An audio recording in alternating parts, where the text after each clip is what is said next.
What is going on, everybody? This is the official return of Kato Creds streaming. I'm very excited about it. I don't know how many people are going to be in Kick versus YouTube. I do have both chats put together, so I will be talking to everybody. I know some people who restream aren't able to look at both. Limitations, but we're here for both. We're here for both a new community and hopefully the return of some older people. We have some catching up to do, just a little bit.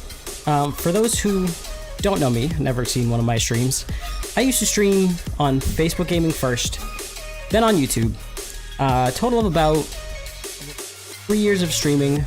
We did games like Path of Exile, if you're an RPG fan. We've done games like Fortnite. Clips from those available on TikTok, YouTube, Facebook. If you're on Kick, all those links are in my bio. If any other game particularly interests you other than Ark, but we're here for Ark Raiders today, which is a game that I am new to, obviously, since the last time that I have stopped streaming. I stopped streaming about almost 3 years ago. It has been a while. I unfortunately had a house fire. The game we were playing at the time was... And of course, right as some of those, clips in the series available over on TikTok were what your Overwatch 2 main says about you. I unfortunately didn't get around to a lot of the requests from that game.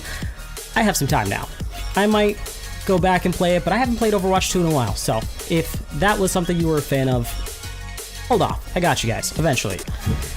I had a house fire. And unfortunately, that took a long time to recover from, both financially and the rebuilding of the house. But I have, over time, since last, we've lived here about 2 years now, been rebuilding all of this, got the gaming setup back. Surprisingly, this microphone, my Bluebird condenser microphone, if you're interested in brands, somehow survived the fire, as well as I have my old gaming mouse, a few other things. The PC itself did survive the fire, which was probably the biggest thing allowing me to come back and do this. Took the time, cleaned everything out. I'm shocked how much still works. We did have some replacing, reorganizing, and getting back together that we had to do. But we're here. And we are here to play Ark Raiders today. We are going to be figuring out what the hell is a Lucky Duck Run. For those of you who don't know, the Lucky Duck Run is a run in Ark Raiders where you go into a raid. I've only seen it done as solo raid. Not sure if it's something you can do in teams, but we'll be doing, at least in the beginning, solos. The Lucky Duck Run is a run where you go into a raid with nothing but an augment and a rubber duck. Beginning solos. The Lucky Duck Run is a run where you... Whoa. Unmuting on me. We've just freshly rebuilt the software. I spent 3 days rebuilding this, streaming setup, or streaming software at least. The physical setup has been there a while, so work with me through some bugs here. I am going to be turning today's stream into a YouTube video. Chat will be on screen. If you guys want to hop in, definitely go for it. But if I have to restart bits, I apologize. Gotta make good use of it. I think this is going to be a lot of fun today. So, bringing it back. For those of you who don't know, a Lucky Duck Run is a run where you go into a raid with nothing but an augment and a rubber duck. No shields, no weapons, no heals. And you go into the raid, loot what you can, get out alive, hopefully, and keep going and going to see how big you can build your loadout, how much money you can farm, currency you can make.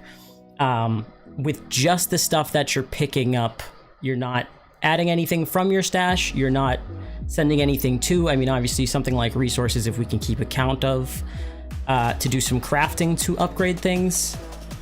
But for a while, we won't be crafting anything in our workbench. That might be too expensive in case people, are, like I am currently in Ark, a little bit low on funds. I've been doing a lot of Salamantis runs, and have found myself running out of the weapons that I like and the resources to make them, and I've been buying them. So now we are low on currency, which should help us to stay in the mindset of get out alive, salvage what we can, what's worth more, and build this up into hopefully a solid loadout and a good amount of creds. Behind me is participant number 2, my lovely girlfriend. She is also going to be running this on her Xbox, so we will have not just one way to compare how well it works, but we will also have... Unmuting. Stop unmuting. It keeps unmuting in the creator dashboard, so I don't want you guys to hear double. Gonna run that back again. Hello, Toasty is back on YouTube as well. I do like that Restream allows me to see which platform people are watching from, so I can kind of get a feel of, you know, if you guys are different communities, how different, what ways, you know. Again, doing both. Kick is very new to me. I am sure I'm going to have more and more bugs than I would care to.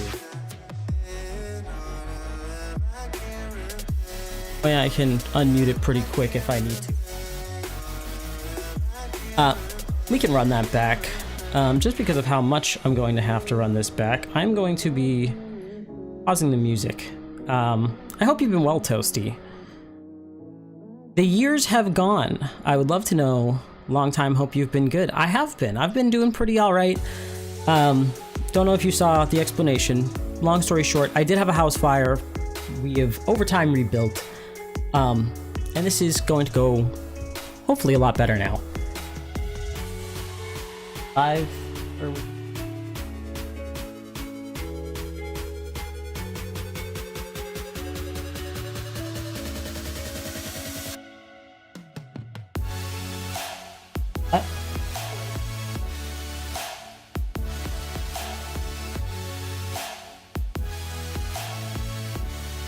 If you at any point find an opportunity that you want to plug, I mean, by all means, go ahead.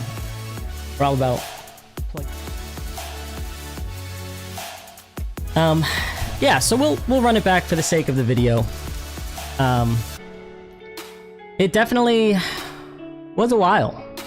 I am going to have to look into your channel. Do you still stream on? It was Twitch, I believe, right, Toasty? I'm going to run back that intro, because again, this stream is going to be used for a video, so again, bear with me on that. We're still going to get into the game. We're going to have the fun. We're going to get the goop also, hopefully, but I'm going to run it back just for that intro. There's one thing I was very bad at when I used to stream. It was taking the time to make sure my stuff is usable for content, unless I was specifically recording content. So we're going to try and strike a nice balance so we can get both done at the same time, have a good time, and make the things we need to make.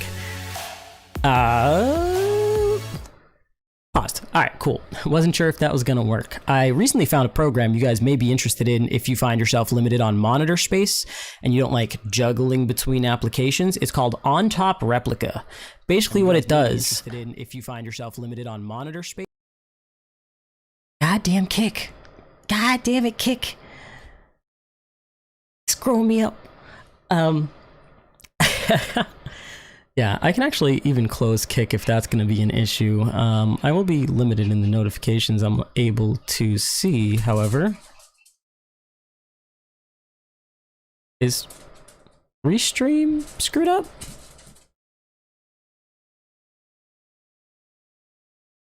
I am hoping refreshing Restream solves all this. There we go! Yeah.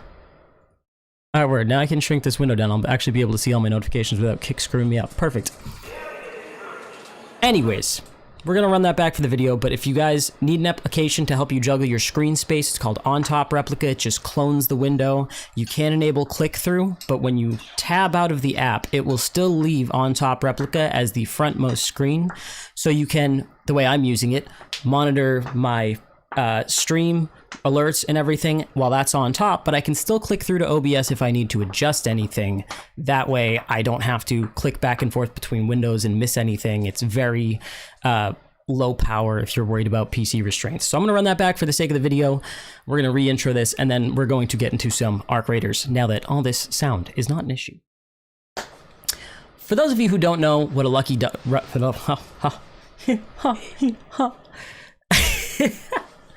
For those of you who don't know what a lucky duck run is, it is a run where you go into a raid with nothing but a rubber duck and an augment. You're not using shields, you don't have any weapons or ammo or throwables or even heals. we are going to start with nothing, and we are going to collect what we can, hopefully find some decent weapons, ammunition, resources to upgrade those. But we're not going to be using anything from our stash or anything that we've already had aside from an augment and a rubber duck. And we're just going to build raid after raid to see how big we can get our loadout to be in value and how much currency we can make from doing this to hopefully farm more efficiency out of the parts that we're picking up. As opposed to picking up something like a music album, we might be more inclined, hopefully, to pick up the resources so that we can use them for the things we need if we have nothing to start with. Behind me is our second tester. Hello. Behind me is our second tester, who is going to be going today by Blaze. Yes. Yes. I do like Blaze, like... Blaze? Blaze. Yeah. Yeah. Not any of the other gamer tags? Yeah, cool. Yeah. I'm mysterious. Mysterious like that. Take your time. Good to see you back. Yeah, for sure. Hello, Steph's in the chat as well. Steph, are you on... What are you on, YouTube? You are on YouTube. Nice, very nice. Just pull this up right quick. Behind me is going to be the second person testing this, Blaze. We are going to be doing these both the same way. That way we have more than one example of how well this strategy works for farming. If I were to just go in and do it, can't say it wasn't luck. I mean, hopefully it is luck with a lucky rubber duck. But hopefully by having two people do this, we'll be able to determine more effectively whether or not this strategy works to help you farm currency. Help you farm value, not necessarily currency, because again, we're going to be prioritizing crafting resources. So hopefully we'll get a little bit of both. I mean, we might need currency to buy some things, but we're not using any of the cred that we have here. So we're going to get a baseline of stash value, what I currently have, and then we're going to compare it at the end as far as currency goes. I'd like you to do the same as well if you want to take a quick stash space, but ideally we won't be using stash space at all. If we can keep resources in small amounts in our inventory and then craft up, it'll probably give us a more accurate result of how well this farming strategy works. So I think that's the probably best option. In your inventory, unless you can't, and then try and remember, if you have a full stack of 50 of plastic or metal or whatever have you, and you put that in, then you know I have one full stack, you know, but if we're putting in like 12 and 5 and 7, it might get hard to keep track of. So I'd like to try and use the stash as our main source of storage first, and then, or sorry, our inventory as our main source of storage first. Right? Correct. Okay. And then only offload things that are going to be easy to keep track of into the stash, because you can't fit everything. It's also going to depend on what augment you bring in, right? Yes, I don't have kick. I'll have to try it. I mean, I do have sticky notes. If we do sticky note method, I'm going to try and keep it concise just because, again, this is going to be cut into a video. So if I can keep all the information on screen visually, especially when I'm going through the editing process, I'll be able to count if anything. Extensive work, but the things we do to make sure that what we're doing is correct. You can write yours down if you want to keep track of it that way: plastic, metal, chemicals, rubber, etc. But we're going to have two people doing this. We are going to hopefully figure out just how good of a farming strategy this is. I mean, some of the best runs that I've had have been with free loadouts. When you get to the point where you're like, I don't want to use my stuff anymore, and you go in. But even with a free loadout, you get a gun to start with. I think the biggest hurdles are going to be getting a gun, getting a shield, getting heals, and then probably getting ammo especially. Heals we can craft in round. That is going to be my strategy, is using in-round crafting, hopefully to sustain heals and get out alive more often, but I don't yet have advanced crafting. I may spend my skill points along the way as I level up through these. Hopefully we get enough raids to level up and enough loot to get the experience to do so. But we will hopefully be leveling up to advanced crafting, because it would be really nice to get out with hatch keys. That would probably drastically boost what we're able to do. However, if we die in the raid, drop anything we had, start over. It's going to be starting over every time we die. Let's cut over game itself. So in my inventory, it is just the Looting Mark II is what I'm going to go with. Actually, is a Looting Mark II fair? That's what I was gonna go with. The Mark II? Yeah. I feel like it's accessible early enough, right? It's cheap crafting. You don't have to find a blueprint for it. It is just a really solid starting option, especially where we're trying to collect as much as possible. This will give us 2 safe pockets. Well, safe pockets, I guess, don't really matter in this run. Isn't something that I would have thought of. Because if we die, we don't get to keep it. We start over. I may even consider... I am out of augments, as you can see. I'm very used to crafting them as we go. I don't think I'll count the initial crafting, because if you had to purchase an augment, you'd have to purchase an augment. And you can't do free loadout because you have to come in with a rubber duck. So if we go to... I don't have a rubber duck. Don't have a rubber duck. I don't have one. If you want to just run some until you find one, I don't think I've ever gone a game without finding one, you know. I want to say 4. I don't think I'm going to count the cost of having to craft an augment. A challenge you can do with free loadouts anyway. If we could pick up, like if we were to find a level 2 shield and be able to pick it up, we can't change augments, so going attack Mark II might be better. It's still a good amount of storage and max loadout weight. Then we get the extra utility pockets and safe pockets don't. Or... I think I have to do the Looting Mark II. Despite safe pockets not mattering, it is still just too good of an augment to not use that. I'm going to keep the rubber duck in my safe pocket, keep the duck safe. Also, stops me from running out of rubber ducks, hopefully. Currently, we are at 58,122 coins and 0 materials. Minus all those. I guess we just queue up for the first raid and see how this goes. What do we do it on? Do we do dam? Everybody has access to dam, right?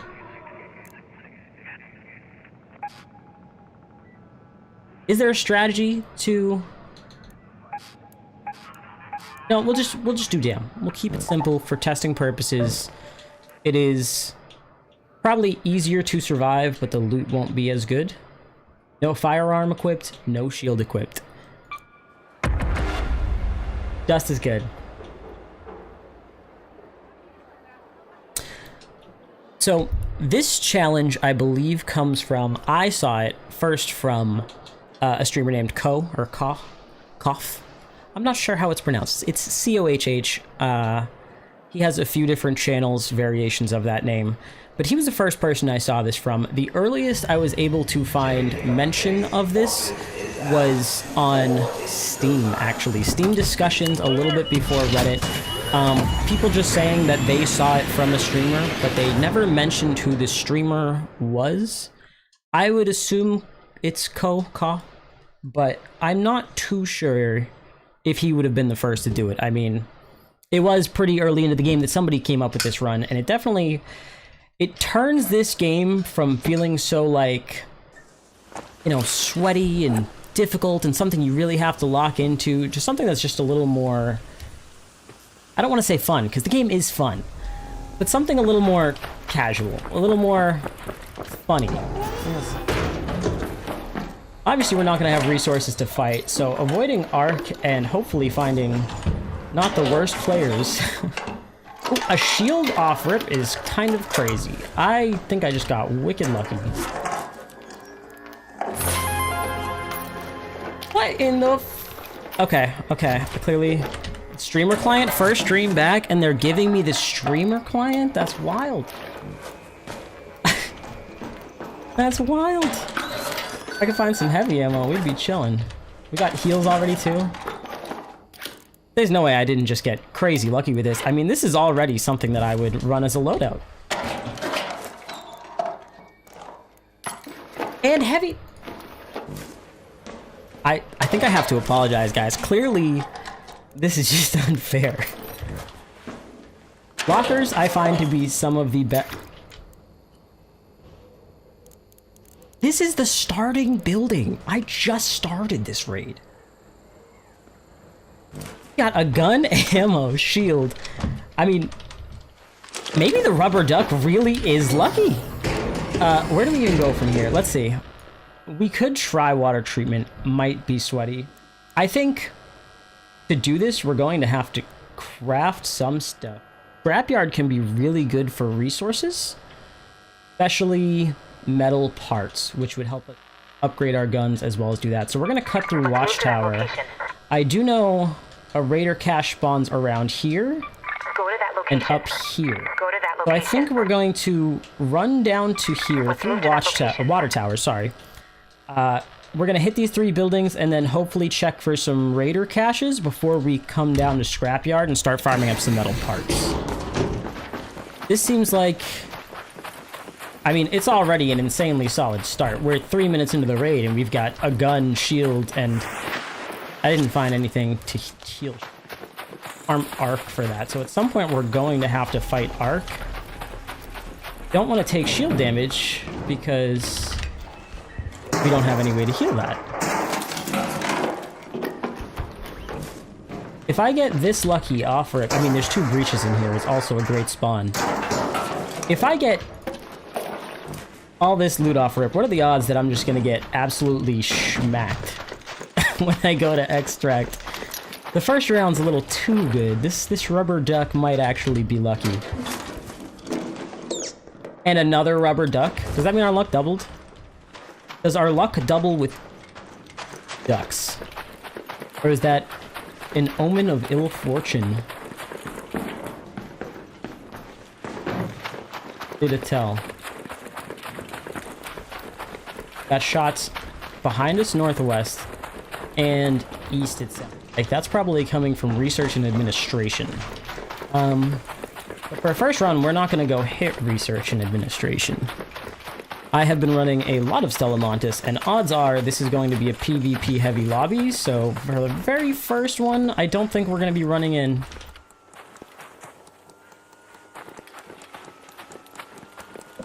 First raider cache.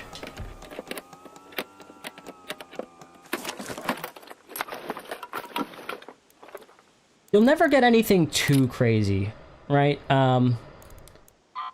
Salvage rubber parts. If you guys ever get a rubber pad, I find that they're best to salvage in-game, just because when you bring them back home, I believe you get metal and plastic, but when you salvage them in-game, you get 12 rubber parts per pad. That's just a little bit more useful. 19 seeds, I guess. Not to buy basic materials, but we might. We're gonna break a lot down the first round just because we're getting a ton of stuff here. There's definitely more useful. Even if we're making slightly less on some of these items, having the space on the first round is definitely going to be a lot better. 5 fabric can be a bandage. This is the base crafting menu for those who haven't spec'd into it and are wondering what you get for just that in-round crafting, the 1 point on skill tree. You end up being able to make adrenaline shots, bandages, and shield rechargers. That's already just so useful. I can't tell you the amount of times I've gone into like a night raid or something and just have not had any shield rechargers 10 minutes into a raid. So this can be really good, especially to get you a little farther into a round, last a little bit longer. This stuff I find to be kind of useless unless you really need smokes. Plastic parts and chemicals is really easy. But crafting the actual smoke grenade is not that... I'm gonna go check up here. This is a little more risky. Like right. Let's move to that location. Then we're gonna cut over to Scrapyard. If you guys are wondering what you get for investing in it in the second part of that tree, the survival tree, it unlocks the ability to craft hatch keys, which can be kind of useful, but I find it's a little harder to find the parts because it's like an... No, what is it? Advanced electrical component. Oh, almost ran right over it. I was pretty close on, 14 meters away from ping. That's pretty good. Let's take it. Finding a ton of secret grenades. Might be our way to farm shield rechargers right here. That's actually... We're off to such a great start. And then we're going to run over to Scrapyard and try and get some metal parts. For a first round, 7 minutes in, we're not doing too bad. We've already got a Pharaoh. We've already got ammo, a shield, health heals, adrenaline shots. I do know at the back of Scrapyard, it's...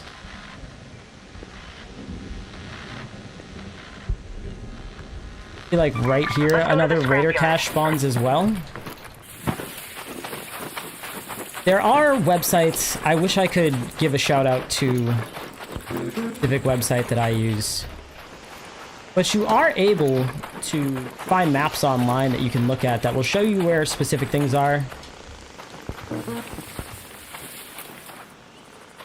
I don't hear a cache.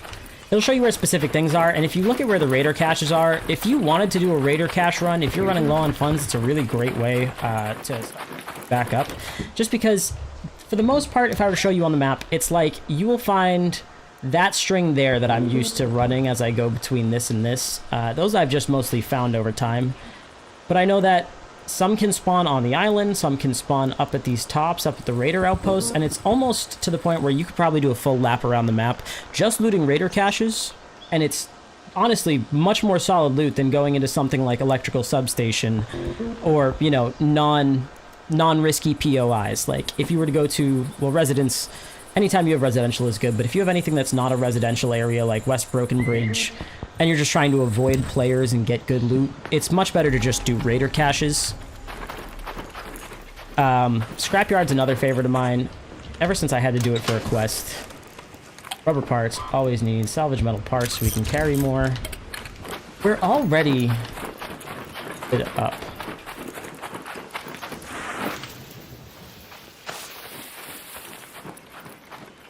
Did you know there's some arc that can be downed here? The husks. Oh. Can you hear it? I can hear it.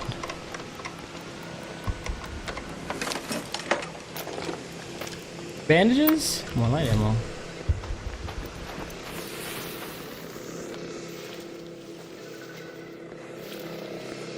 Ooh, a snitch scanner might honestly be a good throwable early on if we had to get out of a situation. What is it, 2 shots with a Pharaoh one? Honestly, I haven't run with a non-upgraded gun in a while. Hopefully that doesn't end up humbling me extremely hard. Hear it. Oh, it's a lot farther than it sounded. It's way over there. I could just pop one of these seeker grenades at it. Far for that, though. I think I'm at a good point for this first raid. I mean, surprisingly so. Red Lakes is a little bit more risky of an extract, and there's 15 minutes left on water treatment, but that likely means because it's so early that research and admin still has a good amount of people, and anybody rotating underground from water treatment or out from the front of water treatment might be a risk, but I think I'm going to go the farther distance just because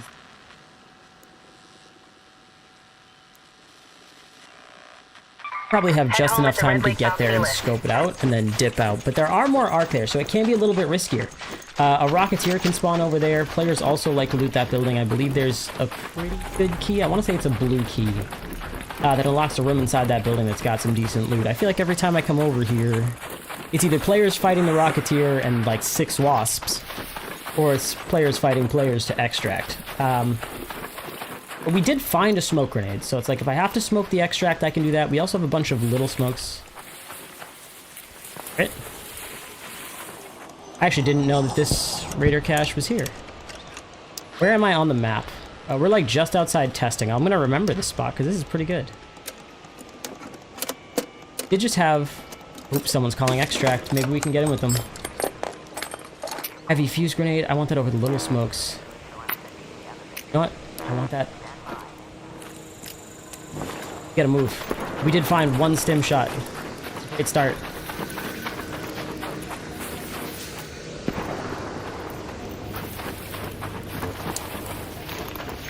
We don't need to take that adrenaline yet.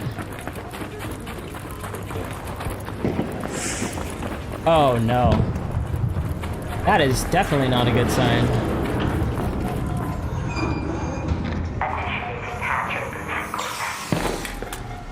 Guy.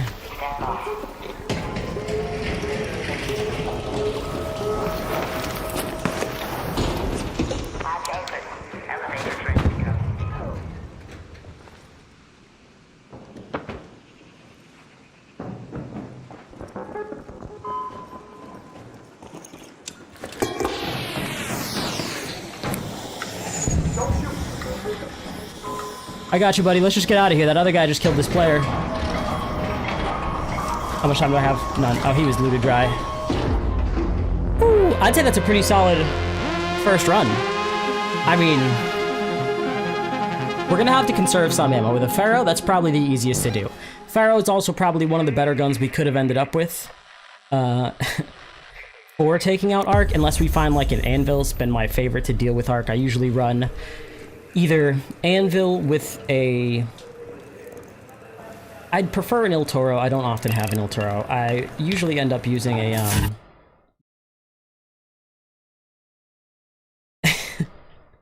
I run a dual pistol loadout just because it's lighter.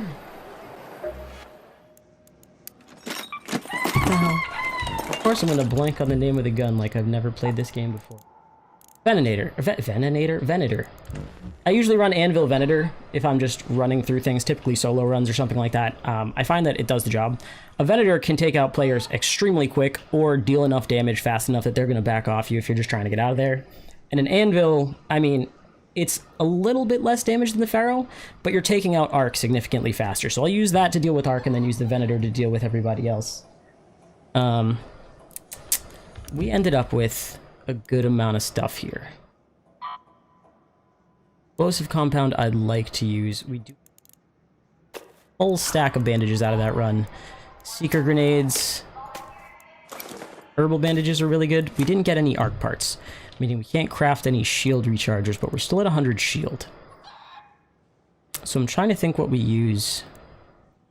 What does a silencer 1 cost if we just want to... Mechanical components and wires. Yeah, we're never crafting that. I believe this is mod components and wires. Surprisingly enough, or no, it's compensation. Still, mod components and wires. Surprisingly enough, it seems like, while this is somewhat cheaper to craft, you're using mechanical components a lot more to upgrade your weapons. The Silencer 1 is more resource expensive than the Silencer 2, because mod components you can find in so many... security, I've found them in industrial, I feel like. But you can also refine them.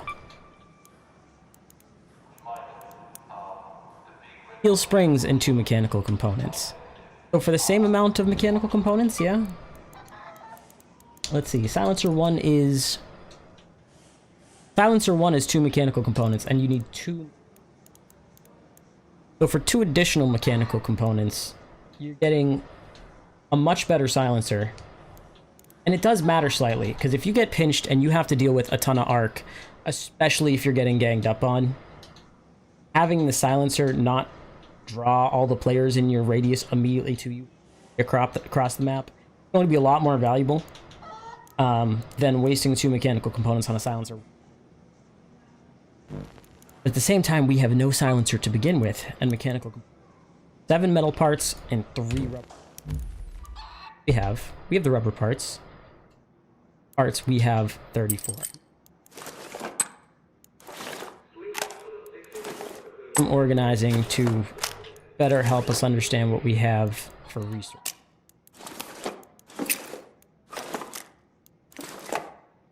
$25 seeds. I think I'm going to spend those immediately after every round just so we can top up our resources and really count where we're going.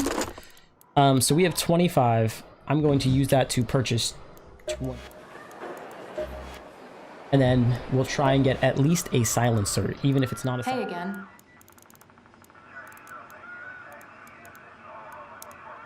Let's see.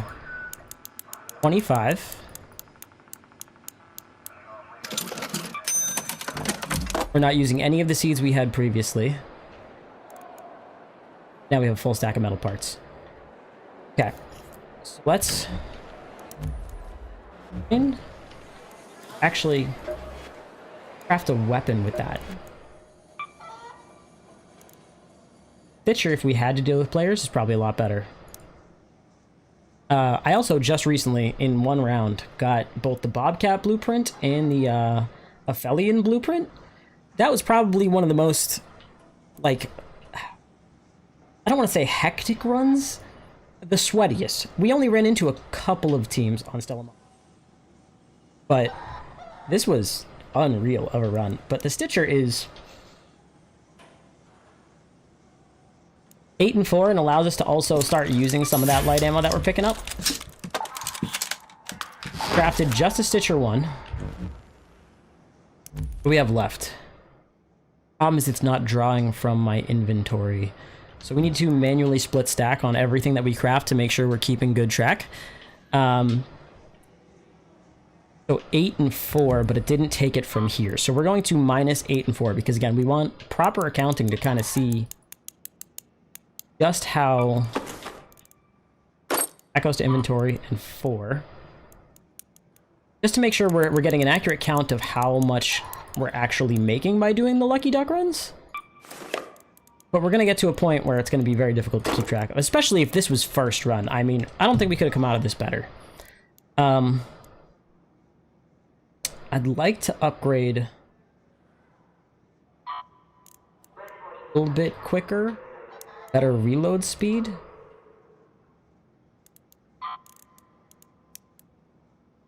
Two metal parts, one rubber part, worth repairing. Split off 2 more.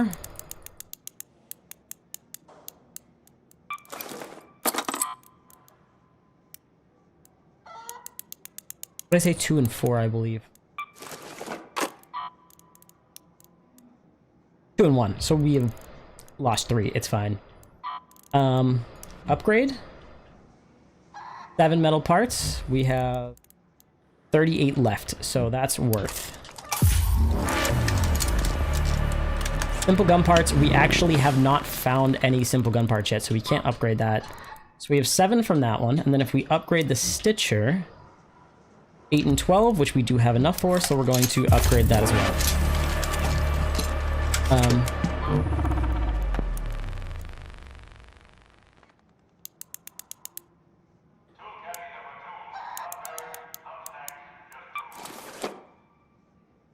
8 and 7 metal parts.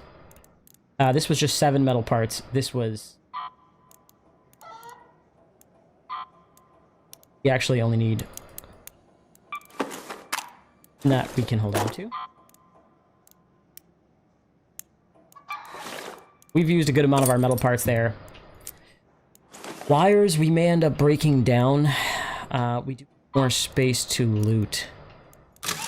And this will give us... We can keep condensing our inventory down into basic parts to manage this as if it was a small stash of its own. Light ammo we need... Don't really need... Have some stuff here. So, I may sell this first heavy fuse nade. Because we did end up picking up some smokes. And we'll keep track of this at the end. We'll tally this all up at the end. Starting at the 58. We can even round down to 58. Up to 59. 3 little smokes I'm going to keep. Smoke grenades, really good to have. It's canisters and chemicals, but we don't have any canisters yet. I believe it's canisters and chemicals. If you guys... wouldn't let me out. I was pressing escape. If you guys have a loadout that you really like, items you like using, try and remember, if you're not using the track resources, try and remember what you need specifically for them. Even with track resources, I find that something like, well, chemicals, obviously, you're going to have tracked on everything. However, canisters, maybe you don't. So especially where you have something like this, if you know you're getting low on a specific resource and it's for something you use, it's a lot easier to keep up with in a way where you know, hey, I like to use smoke grenades. In order to use smoke grenades, I have to make sure I'm staying on top of my chemicals. Or my canisters, in this case. But we can't craft those just yet because we haven't found any canisters I mean, one run in, we found a lot more than we thought we would, but I'm going to try and find some canisters. We're at 24, 27, 29 for the 3 basics. I could refine some of these into mechanical components, and I could make... Don't want to take up too much inventory space. And chemicals, plastic.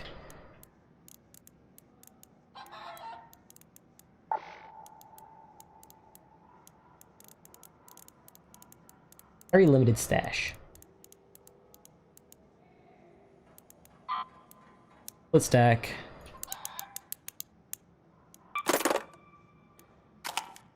There are 4 basic materials that we'll be using. Probably the most. Crude explosives is going to be really good for crafting. Damaged heatsink we can craft down into 6 metal parts, 2 wires.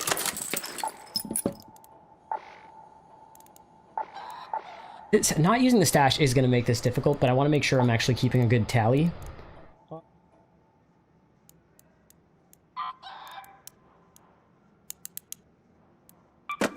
And then again, once we hit a full stack of something, I don't have an issue dropping it in the stash where it's easy to keep track of.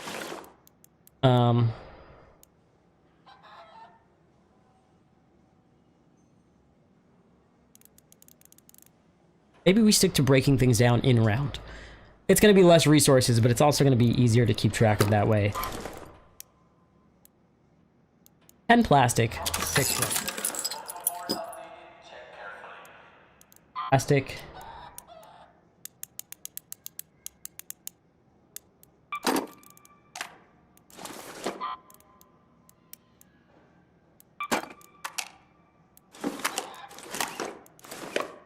And then oil we're going to keep. Smoke nades. So we're going to be going in with pretty limited... Explosive compound would be nice. I may sell that. Shotgun I'm going to sell. We're not going to be running an El Toro on a lucky duck run. Exodus module I really want to sell, but I really need them in-game as well. I think the solution there will be to add 2750 to my total as if I were to sell them, because recycling them gives us magnets and processors, which the magnet, especially if we're going to be crafting a weapon, is useful. But that's inventory space that we don't have if we're only using our inventory. So I'm going to pretend as if I sold these and add 2750 to my total. 2750, and then we're going to sell air canisters. Really good thing to have, especially if you're investing in in-round crafting. You can use those to make a flame spray. So on a lucky duck run where you have no utility, if you find a canister and...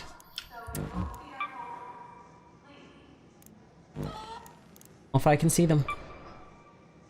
Yeah, you can't see them until you unlock them again. I wish I had it. I'm going to be working my way back over to it. It is a very strong perk to take, especially in-round. But I think we start running back out there. This is an interesting amount of limited inventory space to be going in with. We're going to split this and only bring in the 1 rubber duck.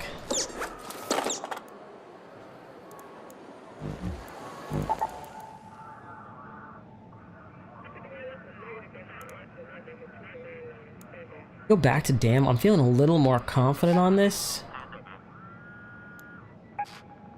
No, we go back to dam. That was just too good of a run. I can't even say it was bad loot, you know? Hopefully we'll try and use those seeker grenades up to farm smart parts. We do have the Pharaoh to back us up just in case, which is nice. We still don't have a silencer, so we don't want to draw too much attention.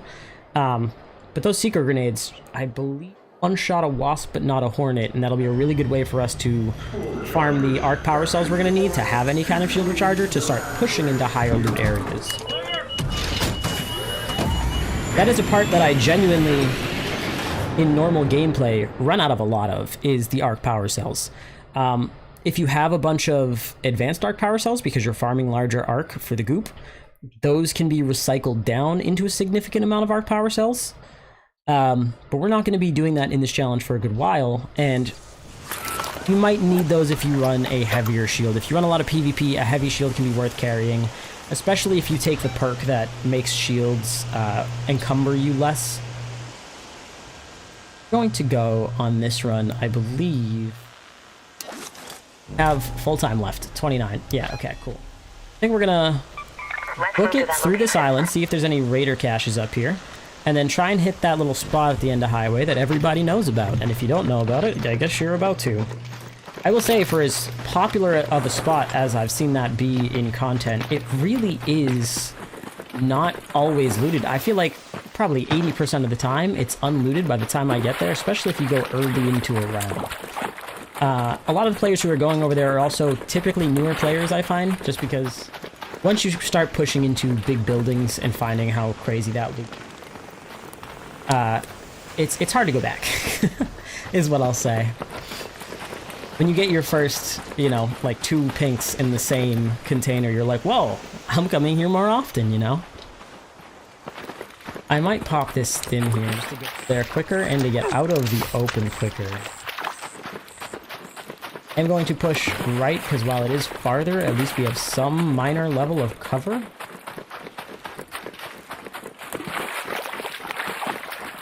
I'm assuming going to be at least 1 or 2 people up here, because there's a few spawns in the backgrounds. That same website that I mentioned is... that same website that I mentioned does have player spawns on it as well. If you need to... What is it? Okay. Out of range. What'd I do? Going too far straight, not turning left. Left turn at Albuquerque. That website is able to show you player spawns. There's a lot that you can look into on that if you want to design your own loot runs that might be a little bit more in line with the specific items that you need. I would say don't fall into a trap of just doing the loot runs that you see advertised. Kind of make them your own. You know what parts you need better than any video does. And while it's pretty good on YouTube at least to find a run for general materials, if you don't need a ton of metal and plastic or rubber and you need chemicals or vice versa, it's always worthwhile to try and figure out where you get the most of those.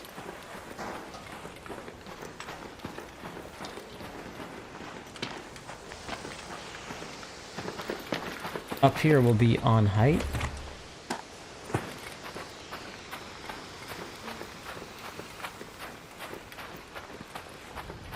So easy, it popped in the back with no cover. He's in that building. He's right there. Hey, buddy.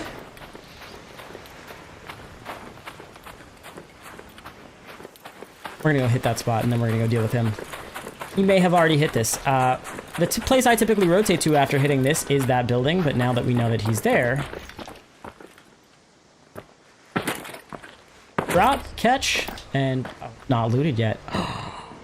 First gun case of the Lucky Duck Challenge. We got a muzzle brake. That's what's up. I would prefer an Anvil 1 over a Pharaoh 2 any day, basically. Sucks that we spent some resources to upgrade that, but this is a way better find than the resources we spent upgrading that Pharaoh. Crazy good start. We need shotgun. We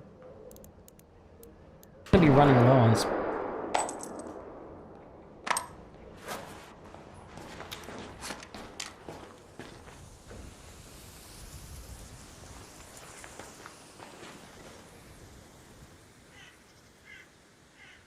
down there. I can't.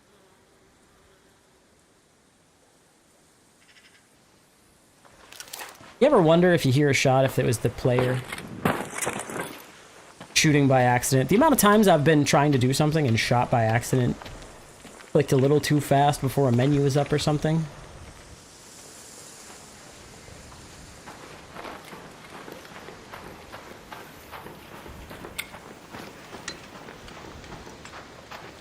I want to get underground and try and get over to some higher tier loot.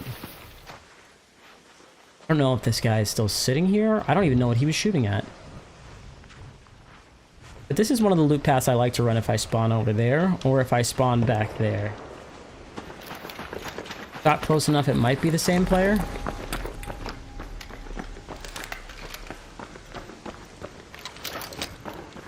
Not hit all the lockers?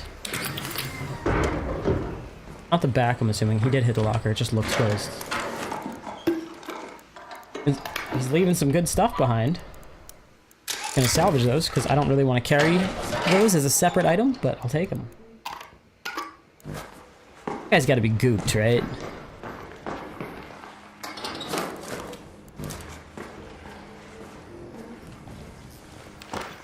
Oh, was he shooting at camera? Got camera.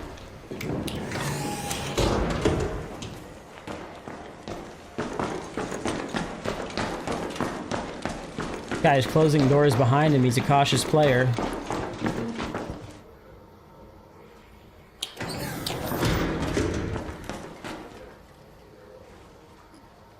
I get the feeling he's still going to be in this hallway.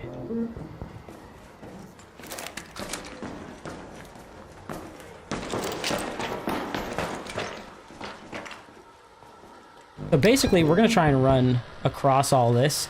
We're going to go underground all the way up till here, and then we're going to go underground and come up somewhere around here and try and get into Control Tower and Research and Admin and hopefully start getting a little bit more value now that we have an okay loadout. But this is a capable loadout. We got Anvil Stitcher. I mean, they're both not upgraded, but...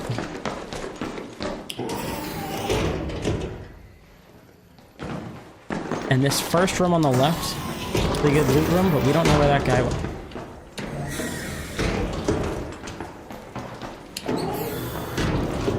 Door just closed by itself.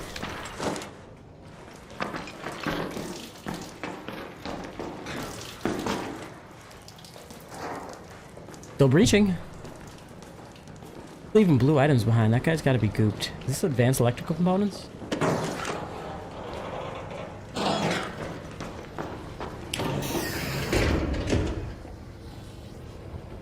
Yeah, friendly man.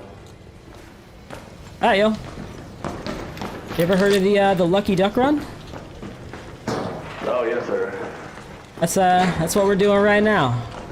Nice. Yeah, that's what actually got me into the game. Is it really? Yeah. How did you hear about it? It was fun.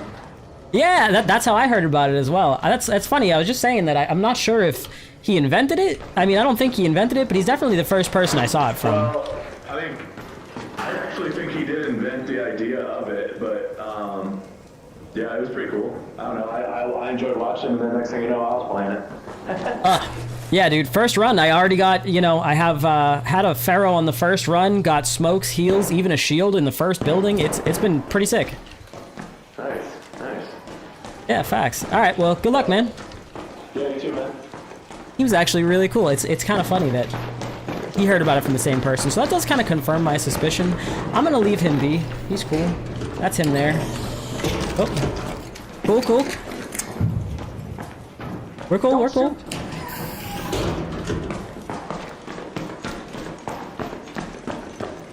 That could have gone extremely wrong. I didn't even hear those guys. So now I don't want to follow them because I don't know those other two. I believe we can get up this way if this is the way that they're going.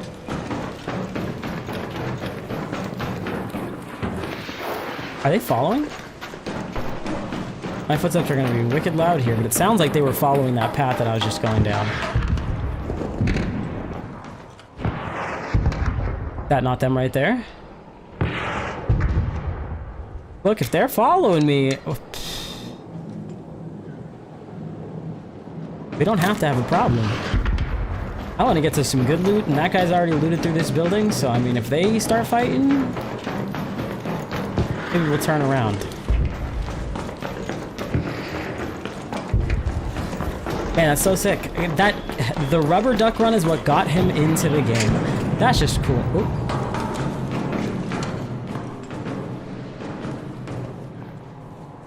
That was an El Toro. I heard the cocking.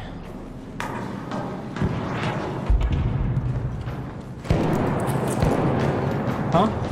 Oh, this is top.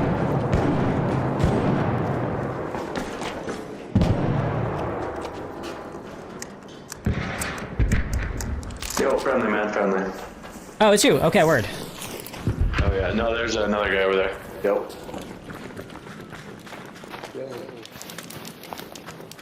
What's up? What's up? I'm surprised. Ooh. There's a player down. Might have good loot. Fighting that Rocketeer, maybe? What's on fire? I gotta be careful because I don't know if some of these shots are gonna pass me or at me. Rocketeer parts. Kinda crazy.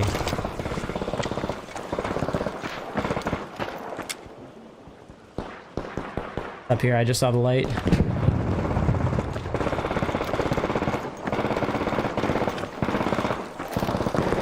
We're in a pretty friendly lobby. I don't mind coming to check this out. PvP.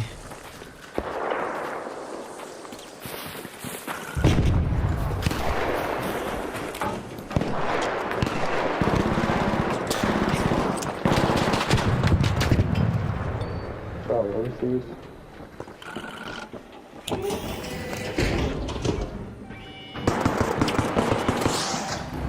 Holy. Oh, wow. Oh, you fucking rat, bitch. Kill the rat, kill the rat. He's under the stairs. He's under the stairs. He ran, he's running. I got him. I got him. I got him. This is what you get for ratting. We gotta help some people. I'm gonna see if he got a defib. I'm doing a lucky duck run, so unfortunately I don't, but he might. I got you. Hold on, hold on. I'm so close to dying. Alright. He does not have a defib. I'm sorry, guys. I'm sorry, guys. I'm so sorry. I can't even make it down there, bro. He doesn't have a defib. I'm so sorry.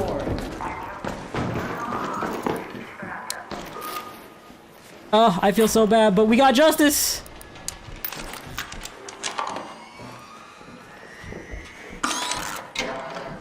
We got justice. I'm looking for a defib. Hold on. Ooh. I think I'm gonna bring this back because if that was the rat, right?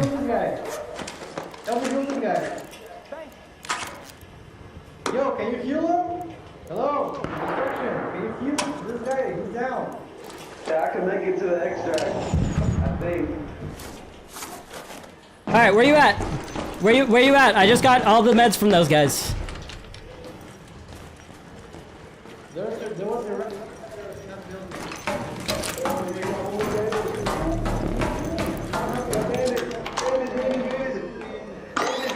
I'm coming! Where are you? Thank you.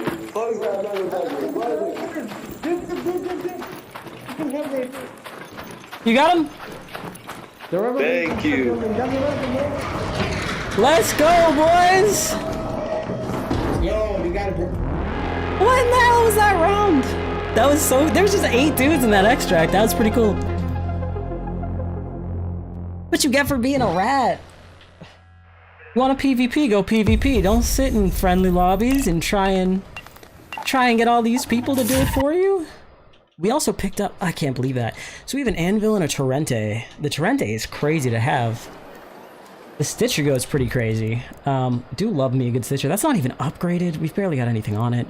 We just hit our shots for that most part. I didn't mind taking that damage. I knew he was going to be low after dumping an entire mag into him. But he was rocking... What, a medium shield was it?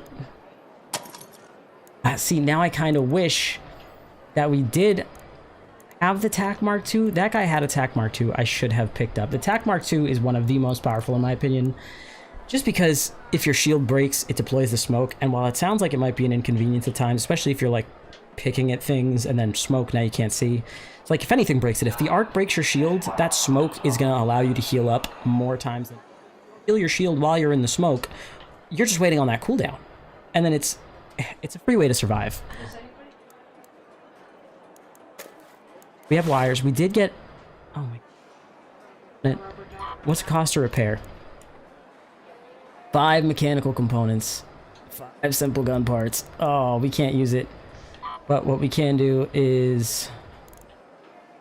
dump some resources. I'll dump the fabric. I have 5 bandages. We have to separate this And it was this one. We are going to recycle this. 5 mechanical gun parts, 5 simple. That's going to work real well.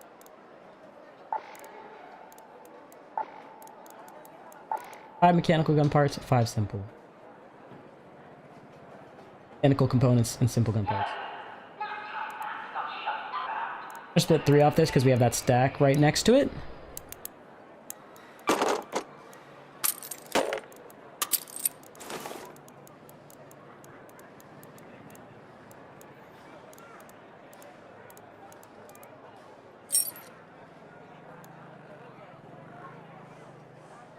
Ah.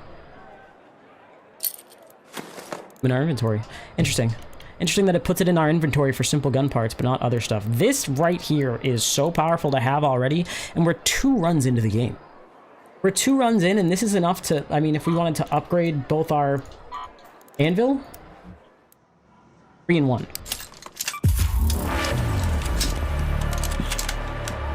Medium gun parts, or heavy gun parts, we have not found yet, so that's going to be kind of a barrier. We can refine parts, but that's not going to be the most efficient way to use them for now. And then 10 and 1. We'll have 6 and 5. So we're going to upgrade this. 3 and 1.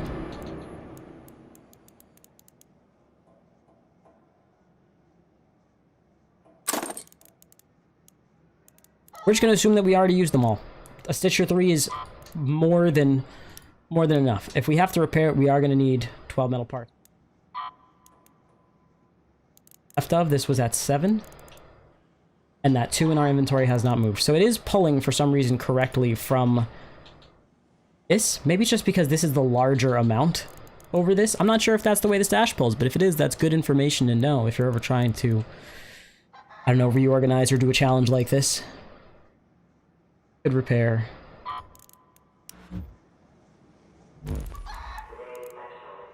Rente as well. A little heavier. But what we can do... I'm not a huge fan of the Torrente myself. Too advanced electric. What I am a fan of is the Renegade.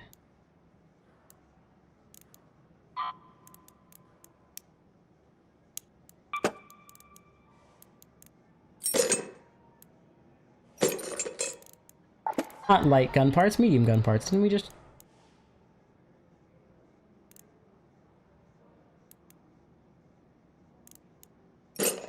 I was confused for a minute.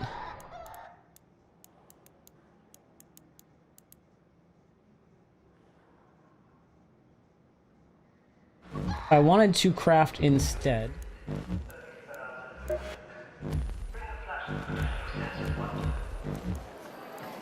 Getting stuck in those crafting menus, I'm not sure why. We're also collecting all of these as well. I don't even think I need to count these at this point. We're doing so well already with this challenge, I almost want to start over again. Just because this has been... I mean, that's 6, 6, 6, 6, 6. I could just leave those there. I'll total them up in the end as I'm doing the video, just to make it even better. Gunsmith. Renegade. So we need advanced mechanical, that's what it was 2. We need 1 more of these and 5 oil, which we have 2 of. That's doable. I'm going to, since we're not using this, sell this for the value. Rope could be good. I want to hold on to that because eventually I think we switch maps to Buried City once we hit a certain tier of loot. We're already getting pretty close to it. This is something I would be willing to bring in once the anvil is more upgraded into Buried City because, again, anvil deals with the arc. A Stitcher is great for dealing with players if you have to. Little smokes and seekers, but somehow we're in pretty good lobbies. We have a full stack of medium ammo. I'm going to deposit this and just know that we have a stack in there. And that is that. I only had 25 anyways prior to that. And then things like these, if you have blue materials, especially if it's like a power bank and you see can be found in and it's several different areas, they're usually really good for recycling. Just because something like this, technological and electrical,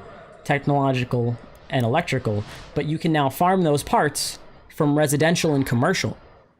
So you don't have to go to an electrical place just to get electrical stuff when something like a power bank can be found in residential. That's why residential is one of the strongest things, because you can find items like this usually in a lot easier locations than something like technological, which is usually a high tier loot area. So something like this can actually be really powerful for recycling for that specific reason. And a lot of people know which items are a little bit more worthwhile than not, but that's the particular reason. The industrial charger, voltage converter, can be found in electrical. Metal parts can be found everywhere, but the voltage converters that you're going to use to craft showstoppers and heavy shields, especially heavy shields if you're running a combat kit, can only be found in electrical unless you go to industrial and you get an industrial charger. So it's a little easier to get the resources you need. I am actually going to... don't need those voltage converters because, again, we're rocking a looting Mark 1. And at some point, if we just keep doing this well, I'm either going to run a bigger map or would probably break this down into arc circuits. No. So something like this, hold on to if you're going to use medium shields, which you should be at some point. The only Mark II that can't get a looting Mark III. Not the cautious, the healing, you can't. Combat Mark II, we could use. They're not worth recycling. They're very cheap to sell. Partially because this one is low durability. Not gonna worry about that for now. We're just gonna stash that, and then if we find a way to later, we'll bring it back out of the stash because it's just the medium shield. Lore grenades could be extremely useful going into more difficult maps. Wires we're going to hold on to because we're going to use them, and then this is going to be, I mean, we've got a pretty solid kit here. Oh, sorry, we got 2 full stacks of medium ammo. That's wild. I think ultimately I'm going to try and craft a renegade.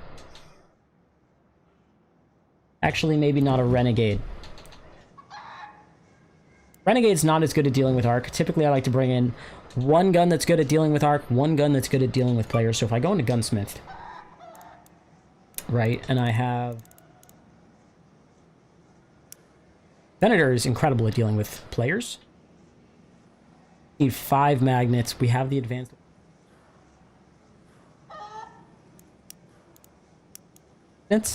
So it might depend on whichever one we get first. And whether... It does have range over the anvil, but it's not as good at dealing with arc. So I would bring a renegade to something like Spaceport, but not to something like Buried City, because a lot of your player encounters are going to be up close anyways.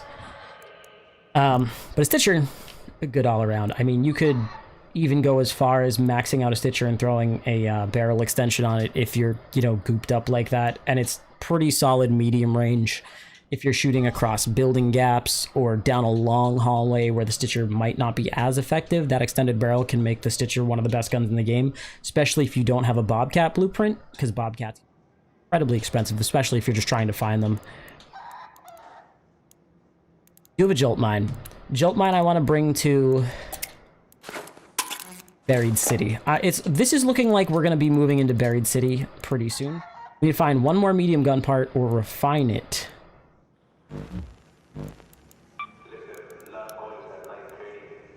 And we have 5, so we're going to find one.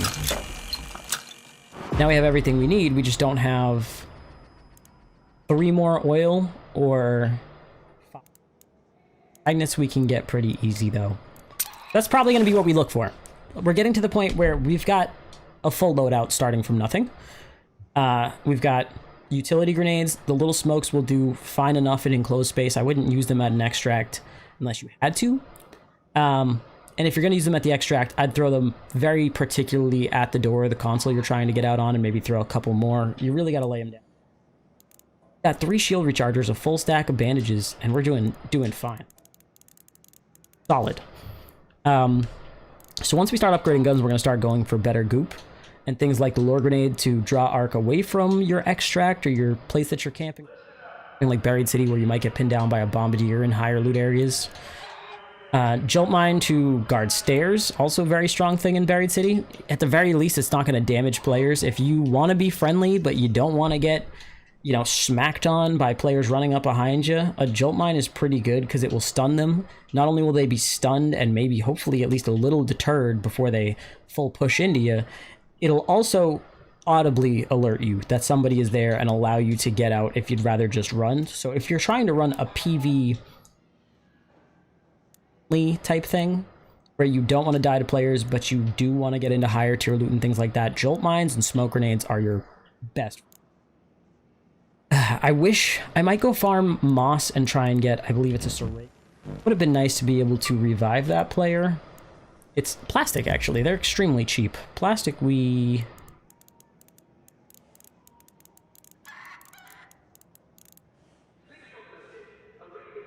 Always better to underassume if we're doing this well. Offer it already.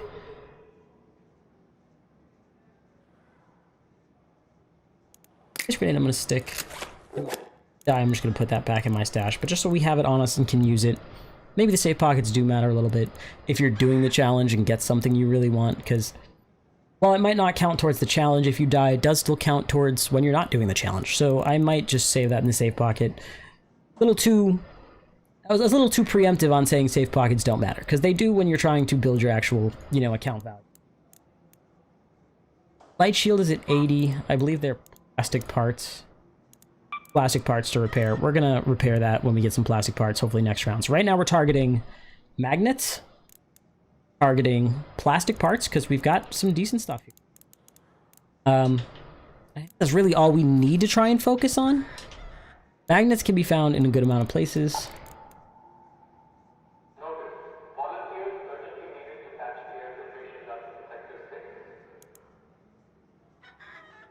Found an Exodus. Okay, so yeah, we'll have to get them from breaking things down, because that's a little more difficult.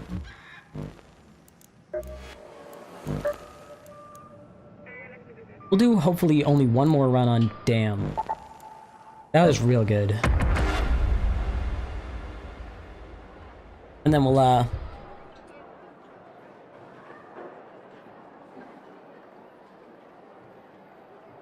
put on something in the background. For the sake of the video, I'll probably cut ahead from this point, unless something funny happens.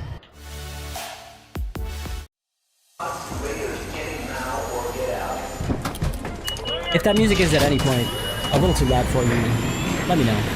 Well, we're gonna do a few more runs on this. I mean, we haven't died yet, and that last lobby was extremely friendly, aside from that one rat that we killed, but we helped those guys out, so hopefully, karmically, we equal out to okay lobbies. I am actually, even just because it's a disadvantage to me, turn this down a little, but just so it's not so quiet.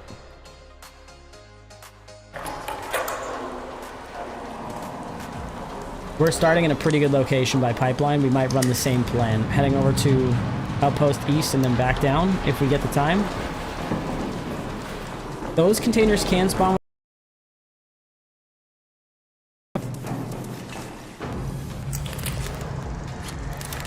Always trying to remember to pull out your close range weapons on a zip, especially because you never know what's going to be at the top.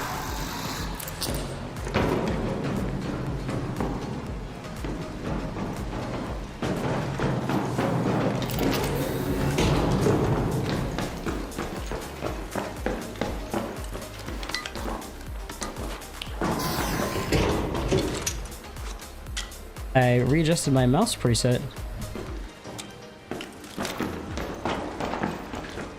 What do we got? Rubber pad, let's get rubber parts. Again, try and break these down in-game. 12 rubber parts. Very good. We're going the wrong way for where I wanted to go. But I think we're just going to book it across to hopefully research and admin. Arc, survey, oh, it's not up Pharaoh.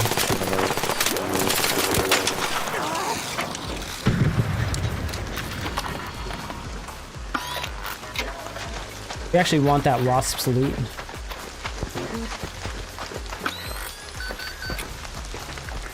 I believe it went down right here. Smoke's over here. Look, it's even hiding in a bush for us, so we don't get shot at. That was, of course, all intentional. Simple gun parts.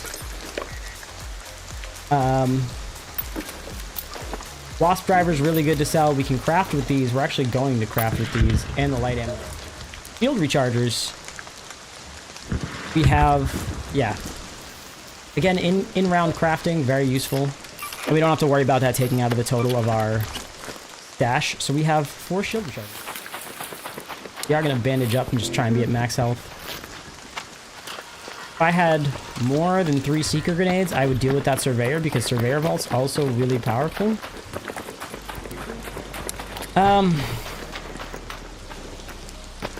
It's tough. It's a tough call. Arc surveyors are really good.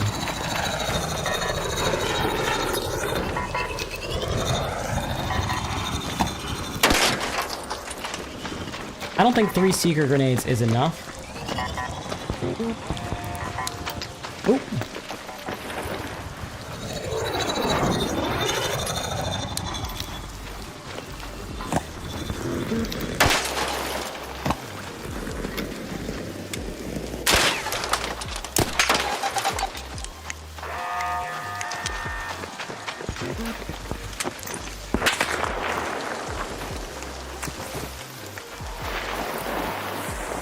We had to go down. I believe we can still run up dam. For those that don't know the little, it's not an exploit. Feature? It's not a bug, it's a feature. For those who don't know,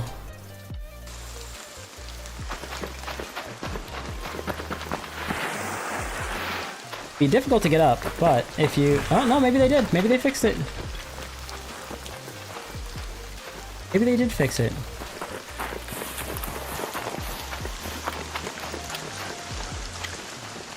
I want to finish that surveyor. We wasted those seeker grenades. If not...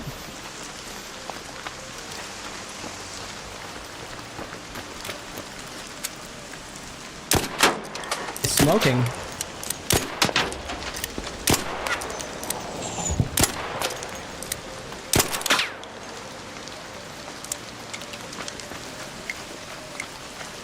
No, the fact that nobody's come rushing all of our lobbies. There we go. Well, I might have spoke too soon.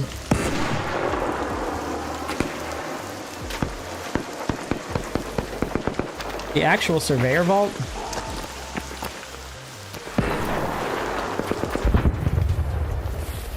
The round part of the surveyor is where you're going to find the vault.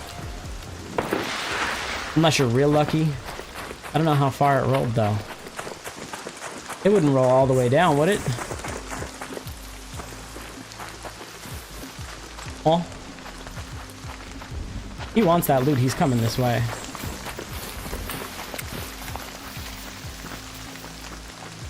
We're doing real well so far.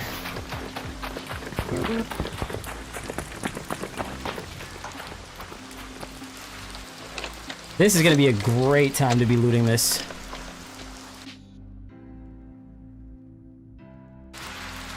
Air vault. Cool. I have a rubber duck. Sensors. Arc motion cores. This is... We might have to call it after this run that this strategy does in fact work. I don't know if we just got so lucky. But we can run it a few more times and really determine.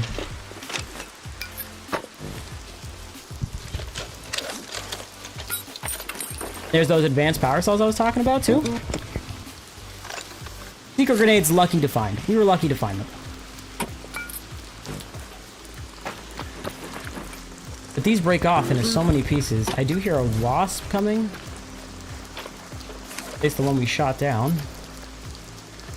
Yeah, we're full up. I mean, at this point, it's what? Just extract, try and find another surveyor vault?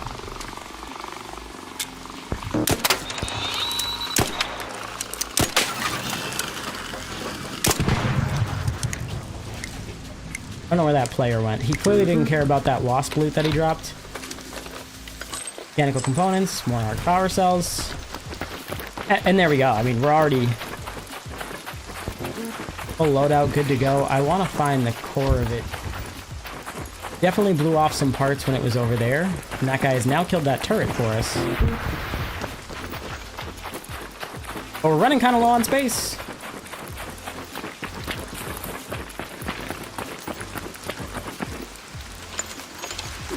if we're managing resources correctly. I mean, this is three more mechanical components is great in a single round. I mean, especially if you're running resource poor, that right there is enough to make me want to extract on top of all the other things we got. But where do we extract? Because we still have to get out, right?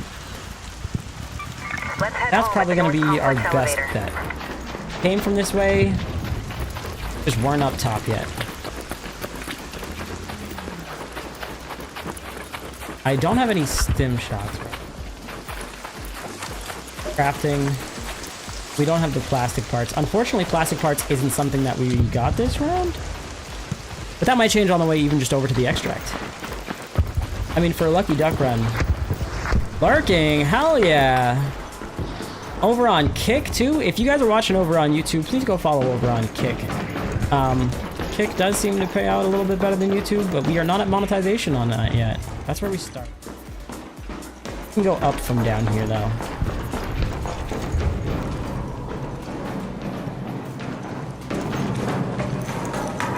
I was gonna zip up, but we're one floor down.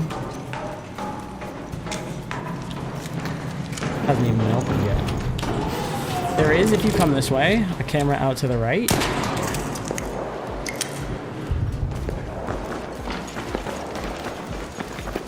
Try and keep my weapon holstered as often as possible. The Gaming Merchant did a video on the matchmaking in Ark. There is some level of aggression-based matchmaking, but it's very unclear as to what it's on. Because he had games where he would run full PvP. Ooh, someone's over there. And so is a Rocketeer.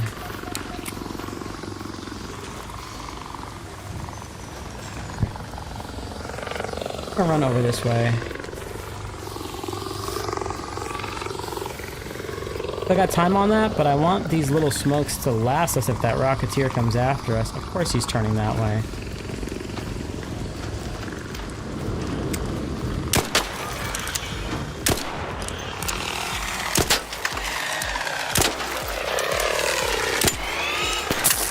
Yep.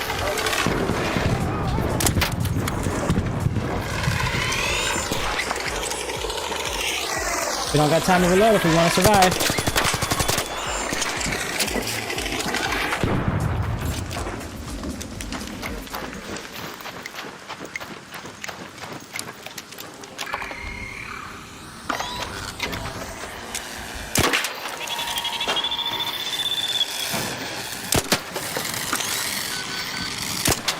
Come on.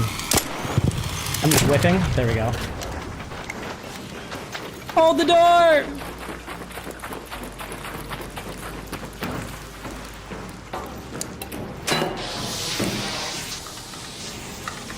This one should be enough to at least give us a chance, right? We're good. And we're out. I mean, either increase mic or decrease the game. It's hard to hear you. Yeah, we can do that. I'll decrease game. Levels are kind of good for the music, and it's all based off the same audio source. Thank you for letting me know. I mean, we're raking it in with this strategy on the first run.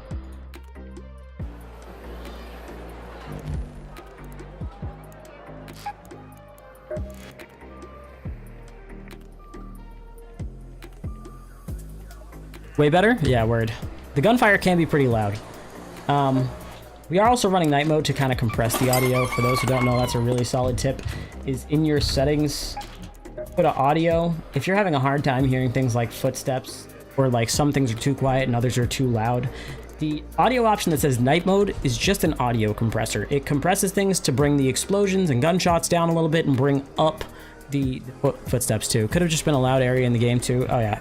I mean, the lobby's fairly quiet, comparatively. The Arc Surveyor, this was a great found. It can be recycled into mechanical components and arc alloy. Two of those, really powerful to have. Or it can be sold if you're low on funds. I'm a little bit lower on funds than I am in need of metal components or mechanical components. And I think I'm going to call this run and start an additional one. Because very clearly, first run, we definitely got very lucky with the Pharaoh. And then we got, you know, laser grenade we still haven't used or anything like that. I mean, I would like to run this continue. We're getting to a point where I would stash a lot of this. After most runs, I would hope that you're stashing your stuff. I'm willing to stash all this, but then we can't craft the things we need to per upgrade, right? Like, I'd like to find those magnets somehow. Wasp drivers can either be recycled into a good amount of electrical components. They're really easy to farm, or just sell them. Arc motion core, also really good, but stacks 2 instead of the wasp drivers or the hornet drivers. I think hornet drivers are also more than the advanced arc power cell, unless you're using the surge unless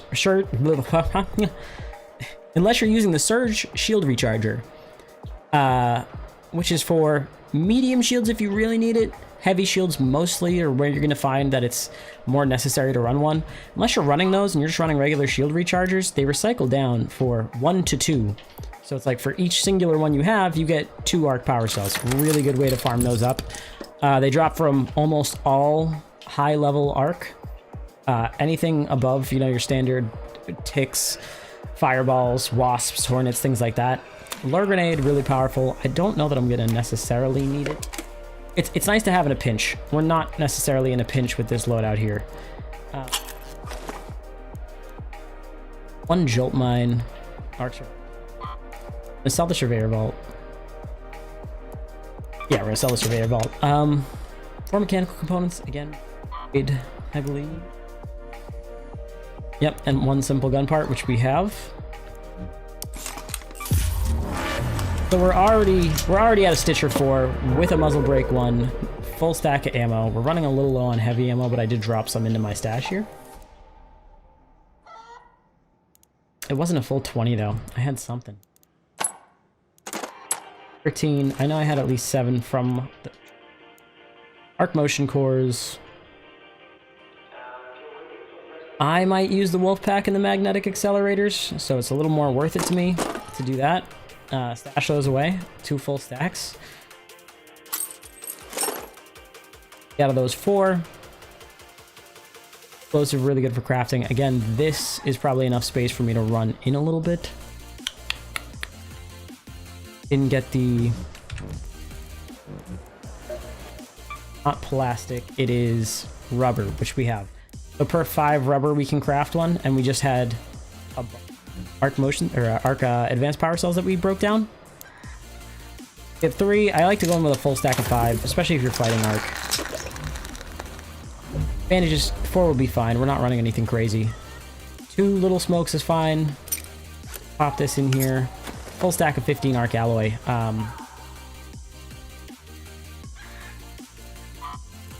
What we upgrade here? I mean, we get the heavy gun parts from our runs, so we can't use that, but it's like, do we need full stack of arc alloy? We're also still climbing. We're already almost 10k up just in a couple of runs. Sensors, really good if you want to craft a... is going to help us out, right? Advanced electrical components, which can be farmed from electrical components. We have 3 wires. Don't know if we got 2 or 1 electrical components from the other. Bring a hatch key. I mean, everybody's been kind of chill, surprisingly. For as many PvP runs as we do, they've been very cool. Arc motion core is also used in the Wolfpack grenades. Really good for taking down much bigger stuff. Most things will die to 2 Wolfpacks. Bombardiers, Rocketeers, Leapers. I think Leapers might even be 1, and then like a shot or 2 off an anvil. But if you're hunting big arc, 2 Wolfpacks will do it, and they're not that expensive if you can find the blueprint. I'd suggest trying night raids and electromagnetic storms specifically.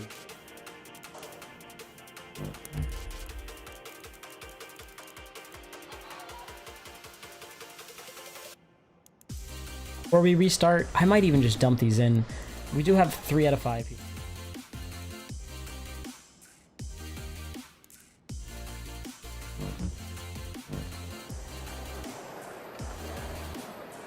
Have you been able to find a rubber duck yet? No.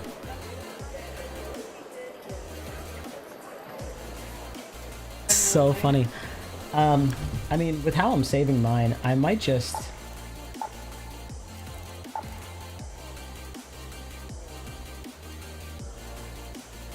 I do want to compare my luck to other people's, you know? So it's like...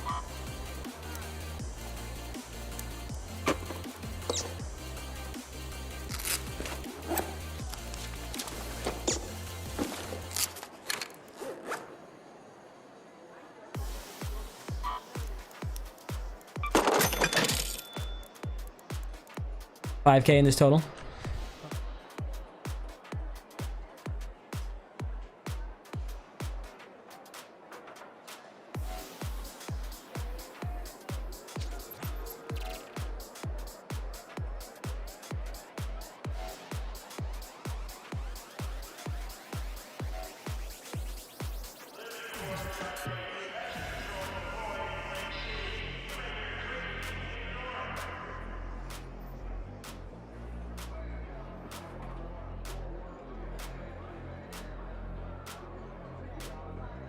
Yeah.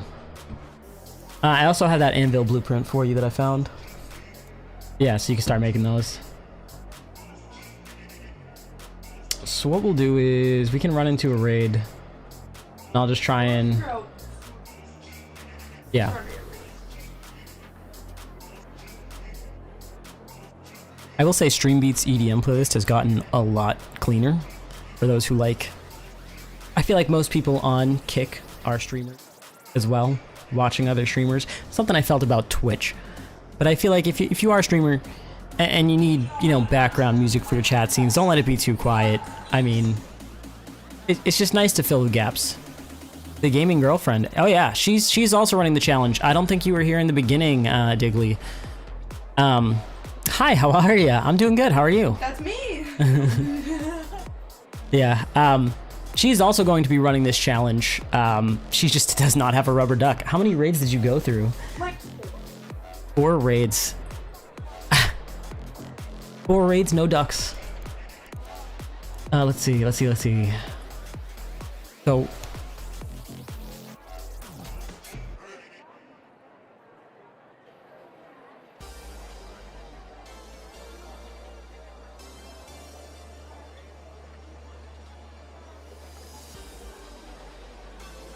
If so, you know what I like. Order? Not unless it's Thursday.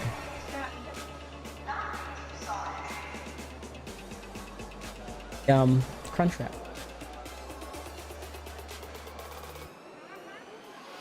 Oh, getting lunch brought to me? Wow, we're real lucky today.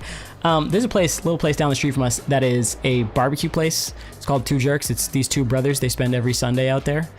You could go out there anytime. They're on a Sunday, out back, smoking meat for like 12 hours a day, just sitting there drinking beers, hanging out with each other, and they're closed Sunday, so they can do that technically. The drinking part, well, allegedly they do that. I might be kidding.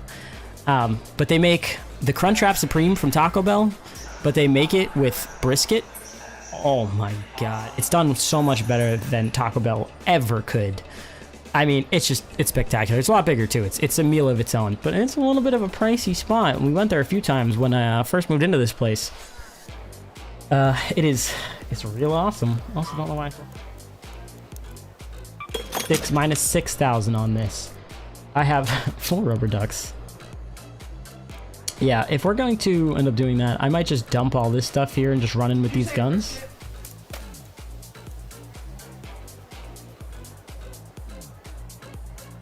No lettuce, yeah. Man, that first run, how lucky did we really get? I almost want to start the challenge over, but we'll do a couple rounds because she's going to do some, I'm going to do some. So that first run, I just want to prove that was probably luck. That first building was just a little too crazy.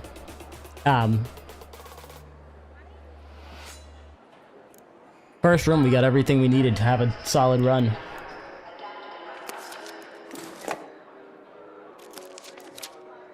So once that's ordered, do you want to hop into a raid and collect this stuff? Like we could go into a raid, drop that off, extract, and then if it's like... I won't say how far. in a random direction in a random town. I also didn't say the name of the place, like people could look it up. Well, depending, I'm sure there's another business name that, you know, unless you're real close by. Imagine people being like, I have a place like that near my house. Random direction. Yeah. I mean, that's something that's probably hard is as you become a more public person. I will say one thing I thought to do was I banned the town that I live in as a word in my Kick chat. Unfortunately, with YouTube, I couldn't do that. So if you're on YouTube and you know, please don't. But, okay, so we'll do that. Sensors, so good. Sensors also found in electrical can be salvaged from trigger nades. For those who don't know, if you find a trigger nade, don't just sell it, don't leave it, salvage it for the sensors, especially if you're going in with a hatch key constantly, which if you're not running night raids or electromagnetic storms, you should be. That being said, I think electromagnetic storms, I've still seen a hatch. I can't remember if they're fully disabled or not. Guild is calling me. Vital has a perfect temple. Yeah, I see so many threads about people on Path of Exile doing that. I do want to get back into Path of Exile content as well. Path of Exile 2 is starting to absolutely take off. We have a guild that goes crazy. It's the 1337 guild. If you know your Path of Exile lore, you probably know some of the members. We have some very high-ranking collectors and crafters in our guild. It's something else. That guild never ceases to blow my mind. Every time there's a new league, there's at least 2 or 3 people who 2 days into it are using the most broken stuff that they just put together. And yeah, they just threw it together. Took me a couple mirrors. You got a mirror in how long? They grind. Although that being said, those same players are staying up for the first like 36 hours after launch to run the axe, get to maps and everything like that. We're just ordering lunch right now for anybody hopping in. We are doing so far so good on this challenge. Swap back over. Hope you guys like the new transitions, by the way. I really like the little ting sound it makes in the background. We are doing really well in this challenge. I mean, the Anvil Blueprint and the second Rubber Duck were not found in this, but we're already up. We started at 58 and then 72 minus 6 because I sold some stuff in my stash while I was looking through that I didn't know I had. 72 minus 6k. 4k? So we're almost 10k up in actual cash, but we started with 0 loadout. Let me try your hometown sensor. Yeah, you can do it. If you're on Kick, you can do it. I censored my current town, the town next door, and the town that I used to live in, because I feel like if any randoms that do know me pop up, they probably know me from the town that I grew up in. Which I guess isn't as big of a deal. Actually, I'm not sure if I enabled that. Chernobyl, it's supposed to be censored. Now everybody's gonna know about my 4th arm. You're gonna think I'm weird because I have 4 of them. Wait, it doesn't work. Yeah, right? Oh, man. Also, new glasses. Really love these. They block infrared scanning to help protect your identity from facial recognition softwares. Not used in many places. Very cool thing to have. But now my Face ID on my iPhone doesn't recognize me. So, it's fine. It's not that big of a thing. I do really like these glasses, though. But yeah, so from our first couple runs, we're already kind of caking in it. We only have 20 heavy ammo left. Wow. Not too busy today. Fourth leg. It's like a weird. Wait, you guys don't also have 4 legs? What do most people have? 3? That sounds right. Let's not check the math on that. But I got. About what? Octo? Yeah, like. Wait, so you're telling me an Octomom has 8 legs? Yeah, that makes sense. That makes sense. The double the Siri pack. But yeah, for Path of Exile content, we're going to be trying to do some stuff.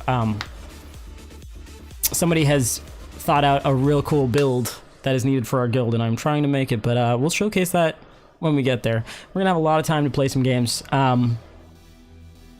So for our first, what was it, 3 runs? I mean, we had the Surveyor Vault. We made about a little under 10k in actual creds, but we walked out with an Anvil 2, a Stitcher 4.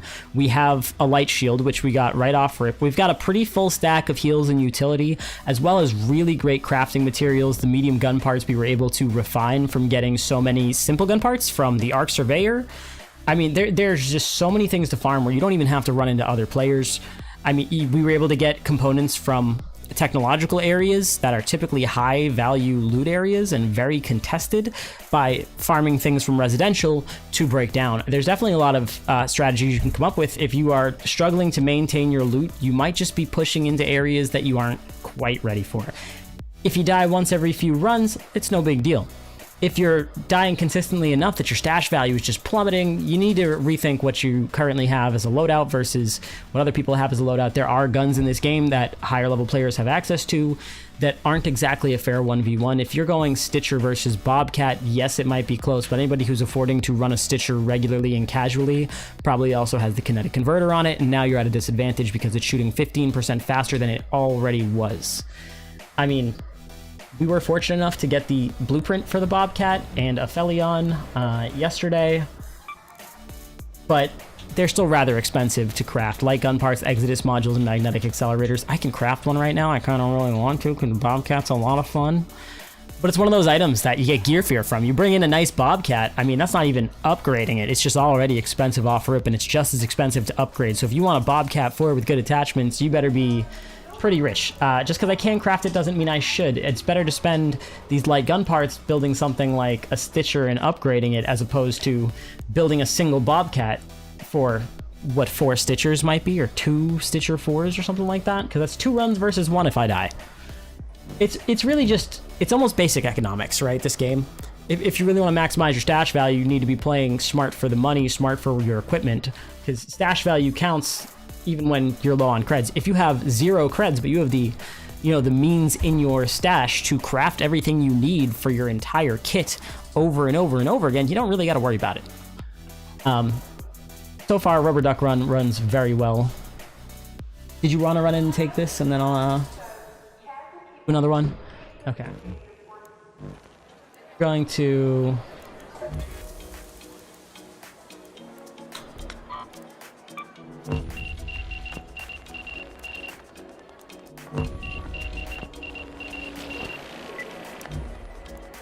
And then I'm going to bring in these 2 for her, and since we're going to be kind of restarting after, I'm gonna dump all the stuff that I typically wouldn't carry into a raid with me. I mean, I'm gonna be extracting fairly quickly, so this is fine. We'll just do this, and then we'll go into a raid. We'll run a quick raid, then we're gonna do probably another start to this while she's running out to grab our lunch. Thank you again. Are you in game? Game chat? Or no? Okay. I just want to make sure there's no double voice. Can you say something not in game?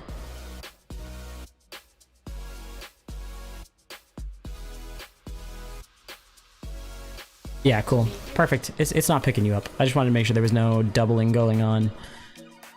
Kind of stinks that I can't keep Kick open specifically because I can't really see the new Kick followers, and I would love to see the new Kick followers. I did hear a couple, so if I did not give you a shout out, I apologize. Let's take a moment just to check.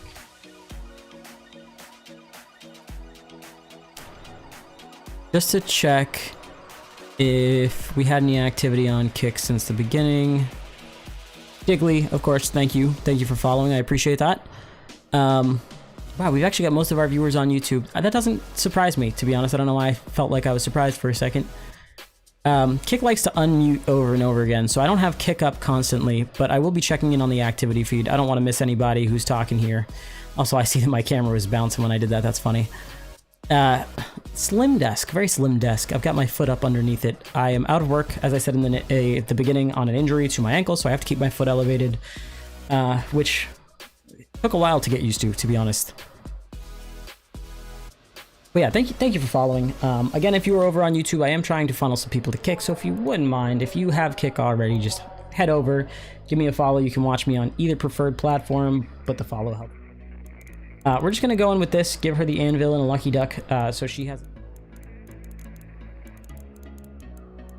I will bring a little more heavy ammo, just because. And then we'll either do a quick lunch right when she gets back or after that first raid, but we want to give this a few more test runs. She's going to be doing some test runs as well. I'll be doing my own test runs.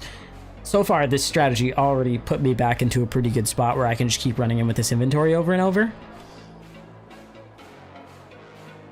But you might not have the friendly lobbies that I seem to be getting into somehow.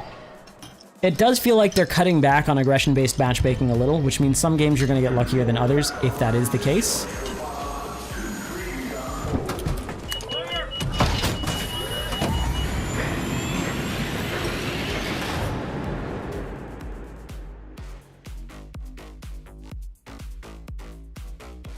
Is the music at a good volume? Is anybody hearing too much of the music, too little of the music? I just don't want it to be silent if I'm, you know, not in the game specifically.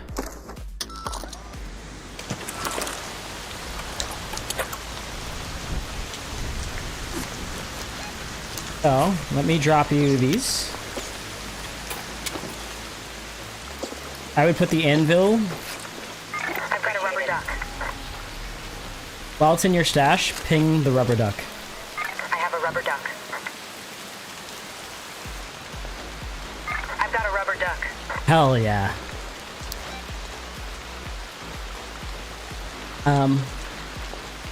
Hatch there, there's an extract here. I might hit water treatment and then Let's go to go. water treatment control. Unless you want to just run straight to extract because it said 15 minutes. I still cannot hear you in game, by the way. Yeah.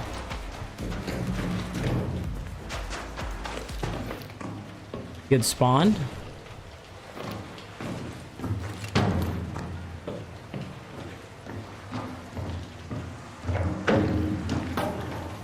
I still have not seen a weapons case spawn up here, but they can. Hello? Maybe it's off in-game, I can't hear you.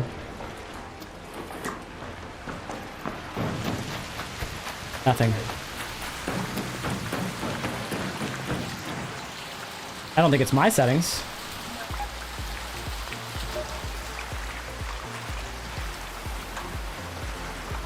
Voice chat?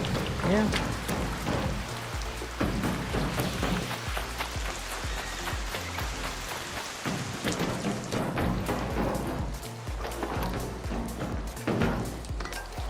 This. Always try and breach in a way where you're able to see what's in. Alright, what about now? Yes, that is much better.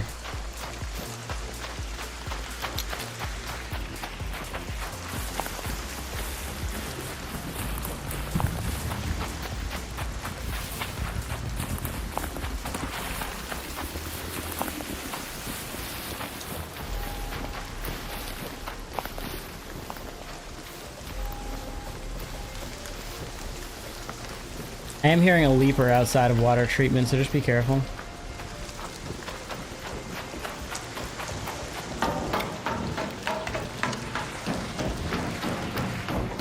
Now I can't hear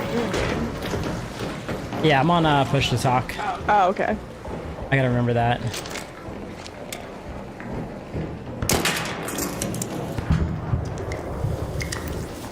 I don't have a water treatment key, but still a good place to loot.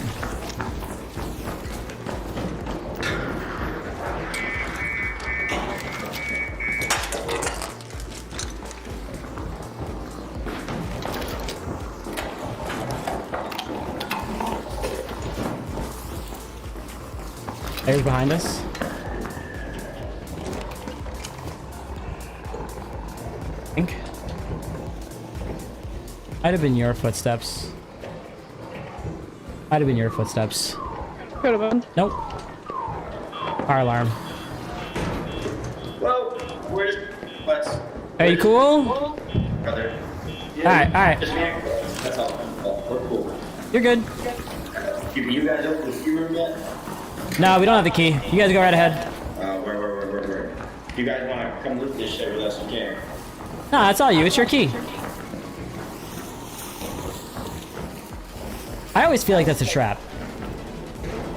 I don't know if that's just me. I feel like every time someone's like, yeah, you want to come into this confined space with me where there's a ton of good loot, I swear. Go to the other side of the building.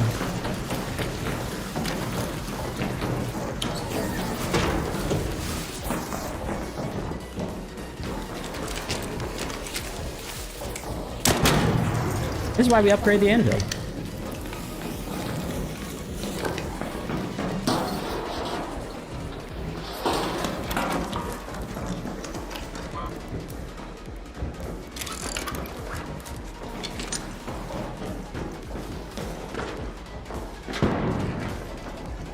That was you?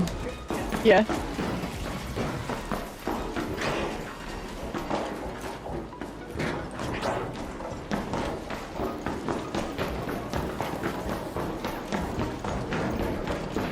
It did feel pretty good to be in a friendly lobby, but still be able to PvP the rats.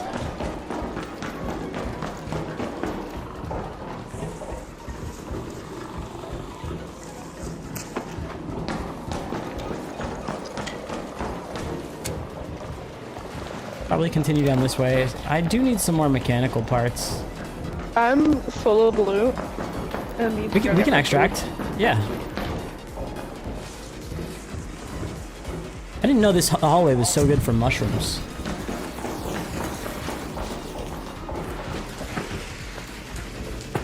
Head home at the water treatment elevator. We do not. We only killed one of them though, so the rest down the hallway are probably good.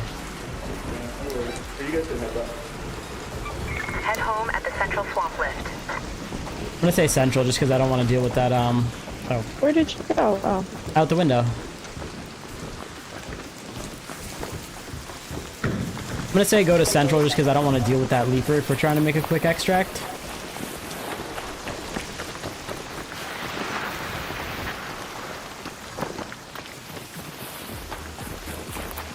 I wonder how many people come to this game from like Warzone and they're just sliding everywhere. Ooh, there's a surveyor over here too. You need surveyor vaults still, yeah? I don't know. I'm having a hard time percent on what you're saying because it's so doubled and weird. Oh, okay. Better if I just talk out of game? I can't hear you in game anymore. I know, that's what I said, is it better if I just talk out of game? I don't know. Got your call. Everything looks good for accessing the elevator. Stand by.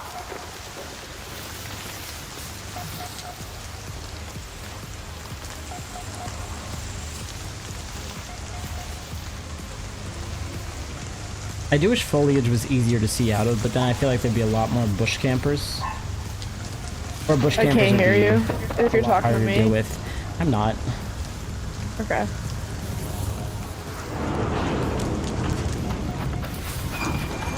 Stand by for action. Stand by.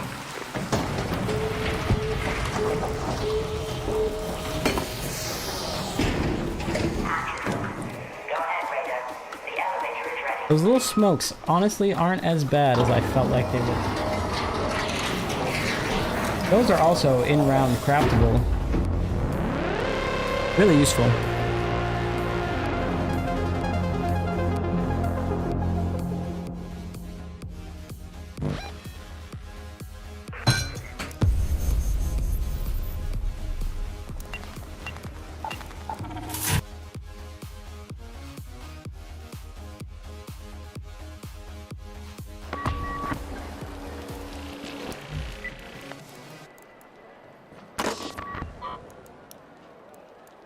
Birders. Barton Springs.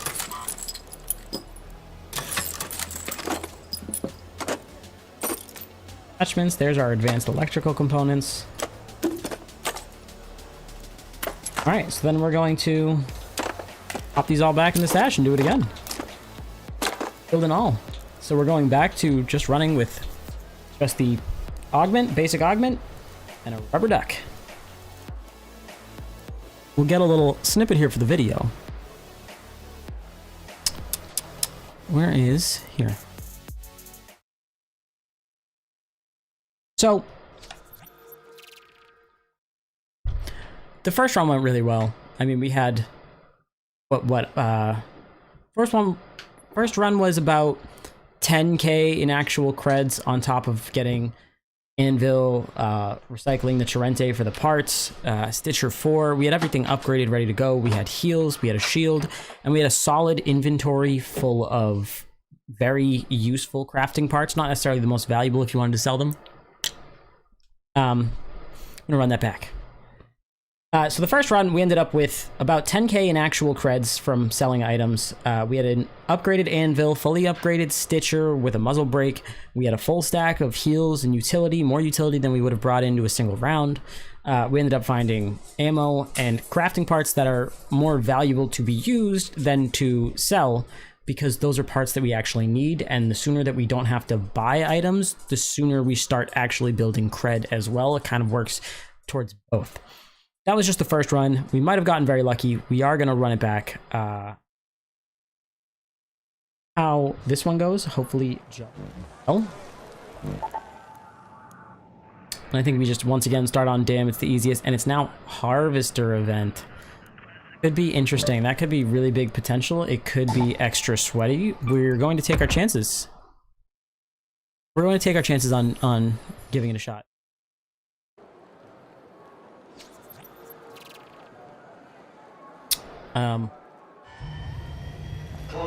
Yeah, I definitely want to test this a lot more. This strategy works. I mean, is the duck actually lucky? Because that first run was kind of insane. So if we go in with nothing and a duck, how cool would it be if Embark Studios actually added something into the game that allowed you to find higher tier loot if you came in with no weapons and a rubber duck? I mean, that's a really fun thing for developers to do. I feel like if they did that, it would be really cool. And it's like, it's not necessarily an unfair advantage because you're preventing PvP, but spawning on Ruby Residence, again, residential, best place to find some stuff on a brand new raid. We're going in with no shield, so this is hopefully going to be the best start we could get. In these apartment buildings, you can find blueprints, you can find all sorts of things that you need. We're even getting stuff on the tables, which I feel like is a little in here. There's 3 floors per building. If you're willing to trek across, there's 4 large buildings in total. Again, I'll show you what the radio breaks down to, but commercial and residential, but breaks down into trickle. Good loot in that.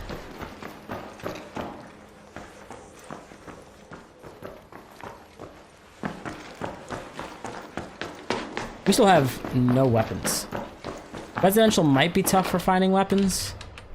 There's no way to craft weapons in-game.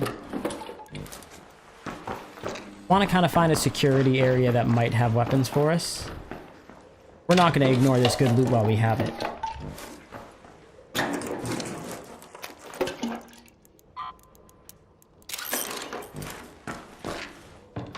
Try and get a feel of blue items, what they break down into, because you may need them. That is our first bandit.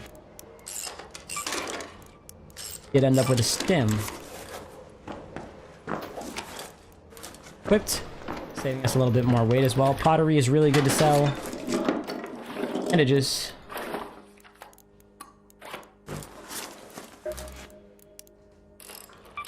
Another reason I really like this augment too is it has slots specifically for trinkets. If you're trying to loot resources, you might find some valuable trinkets, but ultimately you're going to drop them because you need the space for more important things. But when you have dedicated slots, and 3 of them at that, it's just so valuable to have because you're taking extra value out of the match that you otherwise would have left behind.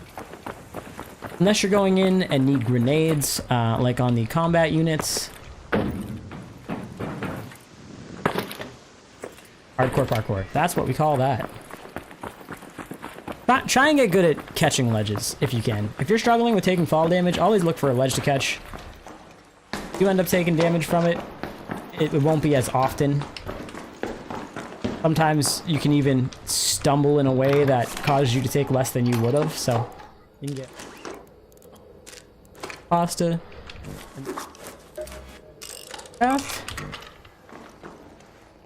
I'm a little worried we won't find a gun. By the time we finish looting our way over to an area that might have them, we loot them off of a knock. Or go full-on bat swinging maniac. Spring cushion's really good to break down back at home. Getting all sorts of good recyclables, but recyclables do not make for a good.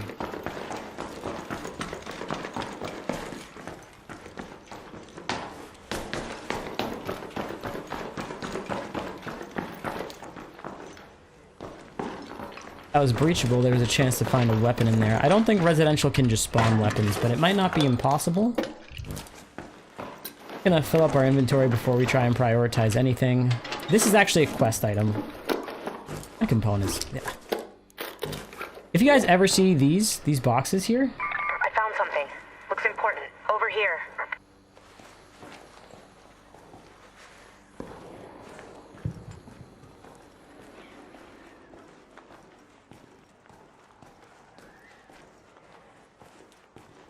If you ever see those little metal boxes, those are specifically for quests.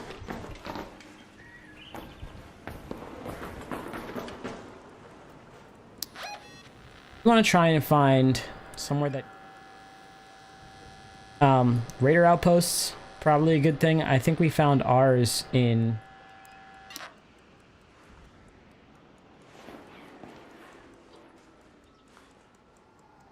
That?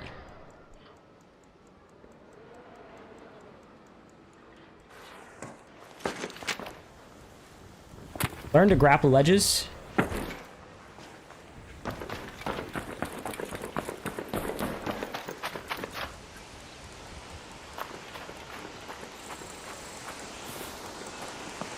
Here. This might have some guns for us. Fingers crossed. Ammo? Rattler? Shotgun? We even got a little bit of ammo for it. That's sick. We only have 10. Let's start organizing here. Put our basic resources down at the bottom again so we kind of know what we have. I heard it's still over there. We have a Rattler with 2.5 clips roughly. Or a clip. Need to make it to probably these next apartments. We do have. Are working our way around the outsides. I don't know the. Raider.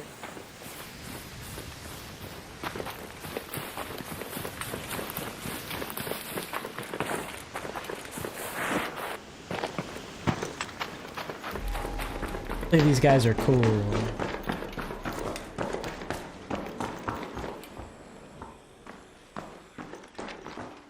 Good about being quiet. This is already hit pretty thoroughly. Go down towards swamp through old battlegrounds.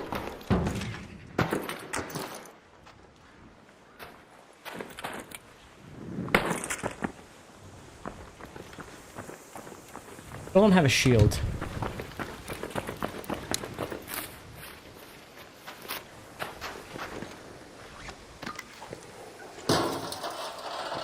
Won't find a shield from this, but I don't think this is the worst thing for us to be hitting.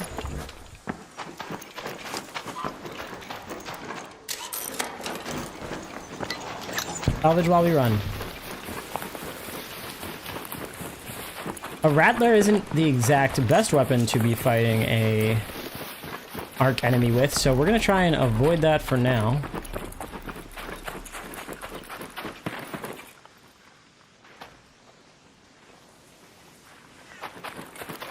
I wish they'd buff the volume of them just slightly, but if you're near them, you will hear them.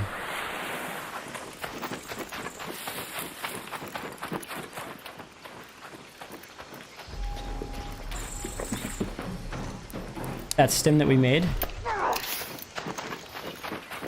I call them stims. Can you tell it's Apex Brain? I have the Octane stim mentality. Spawn point as well. And they didn't. Very out in the open here. Might have been where that other guy came in. I mean, we got rubber ducks to spare. I've got a rubber duck. That's a crazy find. That just made this whole run worth it immediately.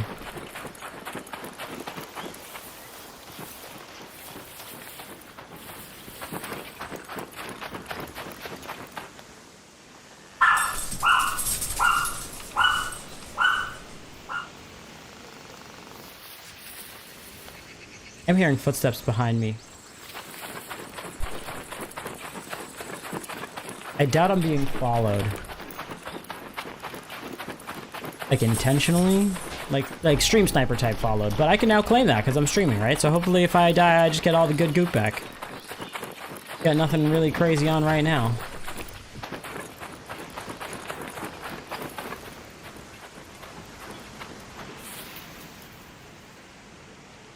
Thank you, baby.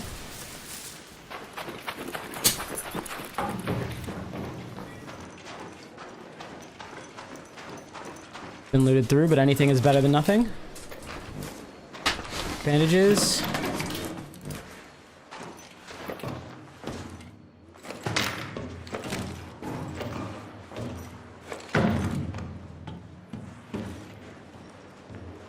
Gun case again, but that's fine.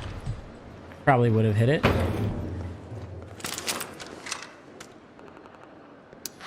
Just shooting. We're gonna try and get down to here. Go to the water towers. And go again with our, I guess, Raider cache strat.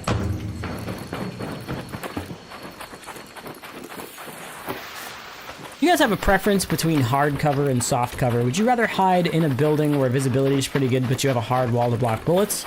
Or do you prefer soft cover where it's harder to see you, so they might just miss shots, but bullets can go through it?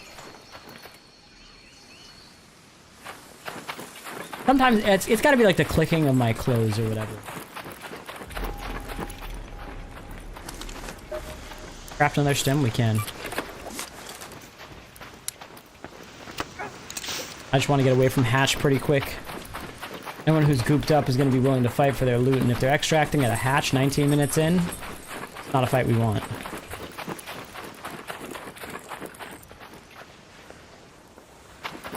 Stop every so often, listen for raider caches. Again, this area spawns a lot of them. And we're still at the point where somebody can spawn in, and this is a spawn area. And it's been hit. So someone already spawned here. Left nothing.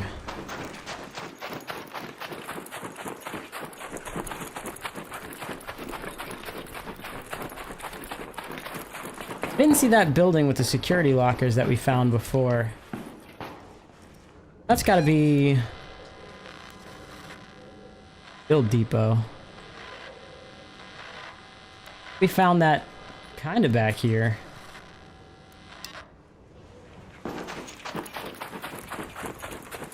Not far, maybe it's up ahead. Still have no shield, and we can't really craft a shield. Yet, anyways. For a light shield. We're gonna check, again, it's this rock here, there's a raider cache spawn, and then somewhere up in this area, I think it's like over here. Might be able to get them.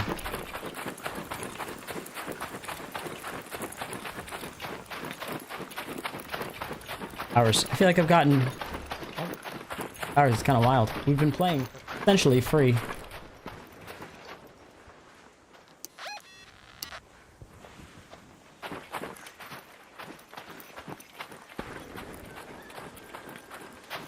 Cash. Now, this is also a spawn up here, I'm pretty sure. If you were to have somebody spawn in on you, you can probably expect a fight. They're going to assume that you're spawn camping. Hear the cache just slightly. Hear it? Almost masked up by that cicada.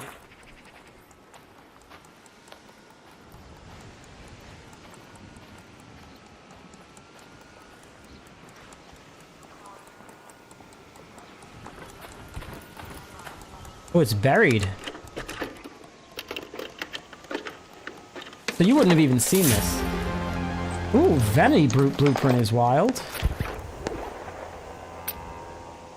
Heavy fuse grenades we're gonna take, medium ammo we're gonna take, heavy ammo we're gonna take. Still no shields, but that's pretty good. If anybody in here needs a Venator blueprint, by all means, I have one already, but that's 5k in value. I don't necessarily know if Scrapyard's the move again, but we're kind of on a loot path here. This is a pretty good run. I think we did really well with it last time, which is why I'm running kind of a similar way, right? More raider caches spawn this way.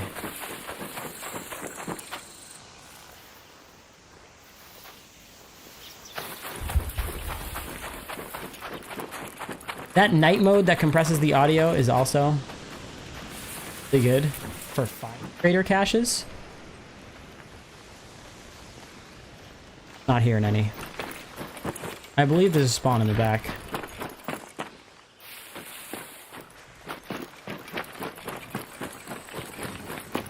Real hungry.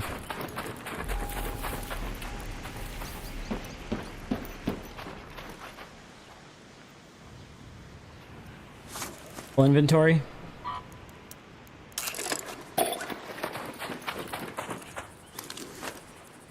Yeah, we're full inventory.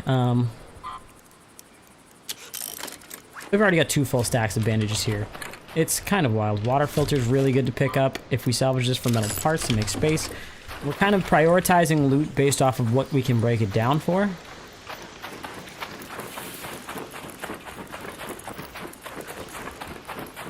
Didn't do much looting in this area, I feel like.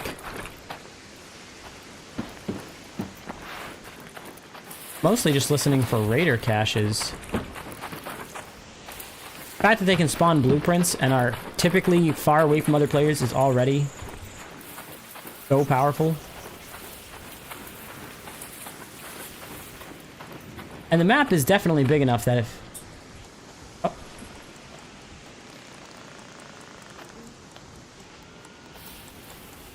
The map is definitely big enough if you had 2 players running raider caches right here. You might not even run into each other. You can find these maps for any map.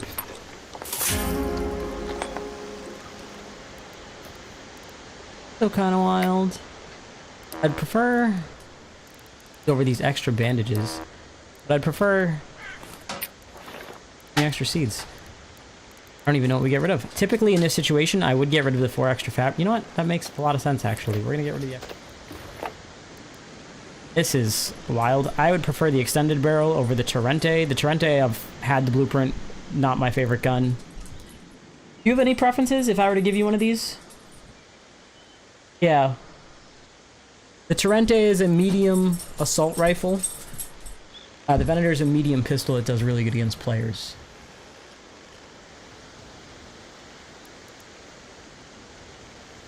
They're both medium ammo, so not great. I want to say Venator is... I don't think it's very weak, but it's weak. This might be just mildly better than that. Still nowhere near as good as like an anvil. Will say I do like running a Venator with an anvil, just because anvil for players, and then they're also both very light guns.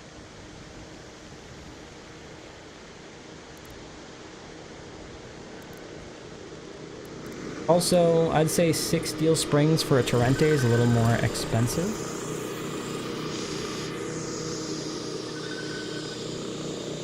The what? Okay, I'll save that for you. But we got a Venator blueprint just out in the open here. I already have it, obviously. This is all... We got 2 blueprints and an extended barrel on our first run as well. So I don't even know if we can say it was luck, but I mean, this is run number 2. If I recall... Where were we? I want to say we were around... Let's go to that location. Here when we found that other one. That kind of looks right to me. If we hit that, we've just done a very similar loot run to what we did last time. A loot run that we just came up with. I do want these Great Mullen. Chemicals for those. Make space for the Great Mullen. Now, we're not losing value by just dropping it on the ground. We are trying to max out our stacks here. And even if you have really good loot, if you are not close to an extract or it's a bad time to extract, you can just go around and try and fill these stacks up, because the more you have at home, I mean, again, the less money you're going to have to spend, which means the more money you're going to effectively make. But it's much cheaper to craft things than it is to buy them. Great Mullen are everywhere. I always forget to pick them up. Hi, Mango. Always forget to pick them up. But you need them for herbal bandages. And herbal bandages, the 35 health over 25 doesn't sound like too much of an increase for the additional cost and having to go out of your way for these.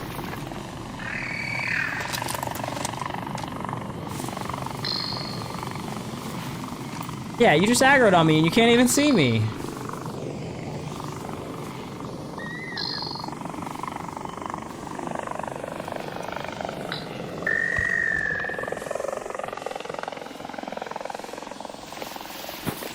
I swear, sometimes the game AI, it seems like they know where you are without seeing you, and that's not how it's supposed to be. If that is a setting, it makes a little sense. It adds a little bit of a stake to the game, but you can't turn that too high, because then it's just an unfair thing. Birds are not as detrimental to run through. I don't think anybody really cares. In games like Hunt Showdown, it's a little more specific. Now we have this here. Oh. Hear it? Raider cache. We have proof right here that somebody's already come through here, but they didn't hit the raider cache. For this. Over.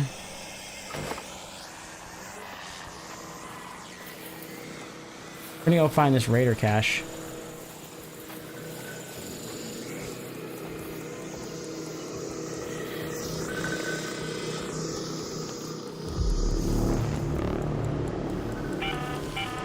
An arc orbiter is en route. The safe window is closing. Got 10 minutes left. You have 10 minutes. We don't have to any return small to Esperanza. smokes. I repeat, 10 minutes. That wasn't a very great cache. These raider caches, though, incredible.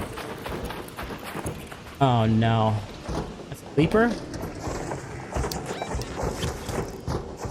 We've got heavy nades. I mean, that's not a fight we want to take. The Rattler. It's a Rattler 4, I didn't even realize.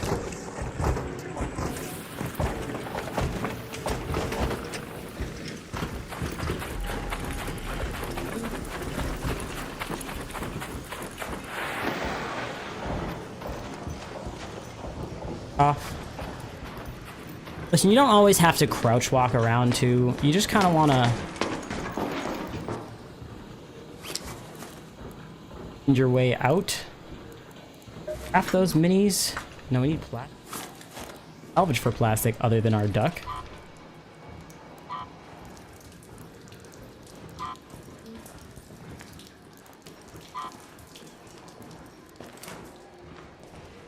I just have to try and extract. I'd like to have little smokes here, and again, the in-round crafting is very valuable to have, but if you don't have the parts, you don't have the parts.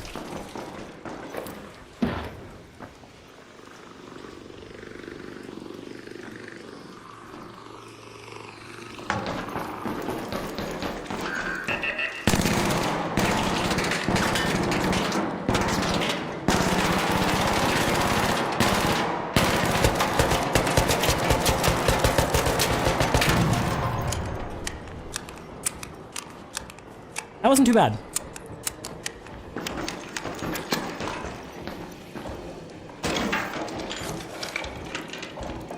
Simple gun parts, great. Over a canister for smoke grenade? I don't think so. I would rather take simple gun parts over... Tough. It's tough. It's tough. If you have no resources, it's tough. Over a single oil, a single gun part is better, we're gonna say.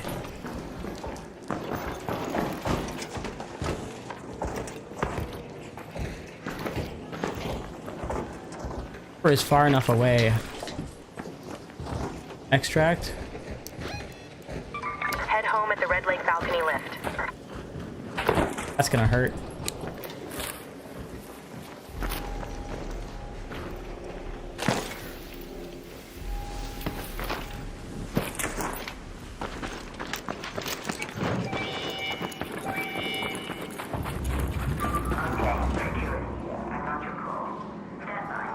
If we get out with this, this is already a solid start. I mean, extended barrel in the safe pocket, Torrente blueprint, and the Venenator. We don't have any smokes to get out, so if someone's extract camping, we are going to be a little screwed. Oh, plastic parts. Ooh, we can craft...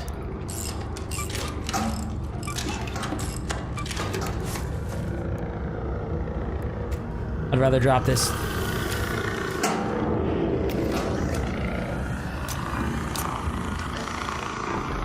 See, like, it knows where I am.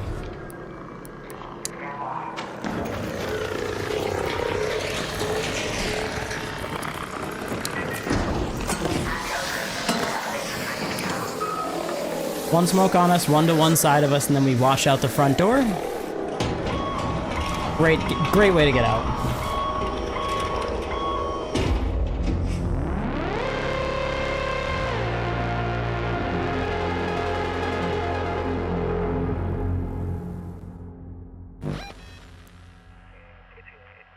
The fries are incredible too.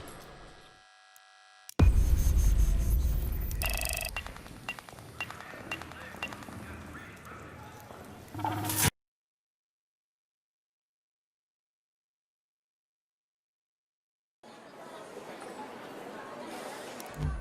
mean, already,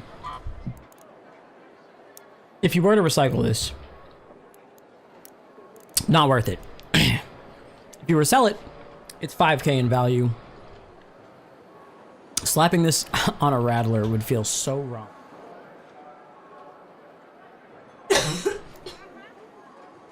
I mean, it doesn't even need it. I'm gonna pop this away for now. Pop away this Venenator blueprint. Rente.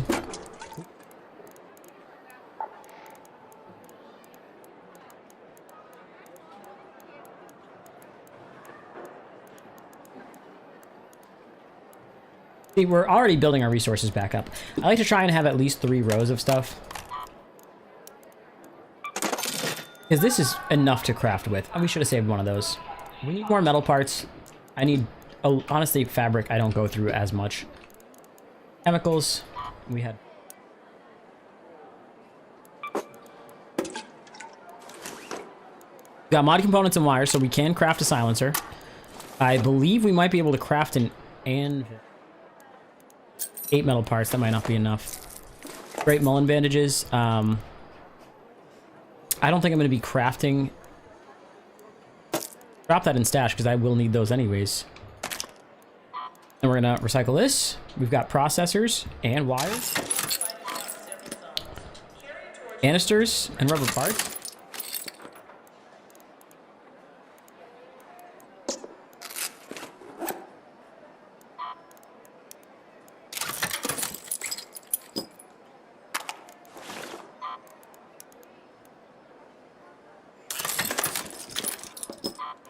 This should be a few springs, 2 springs, 2 durable cloth.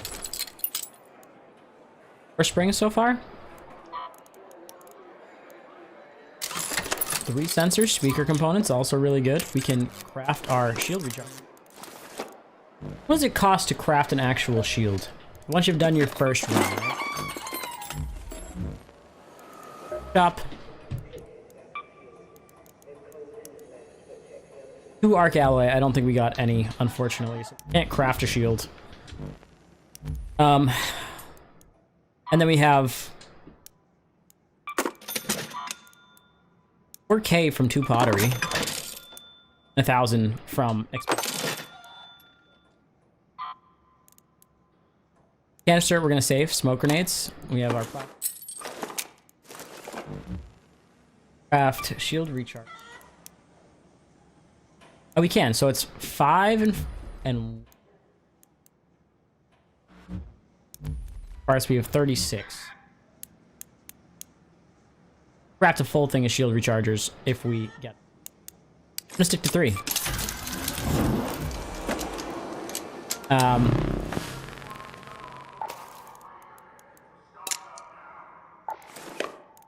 Little smokes we can craft in round. Can we?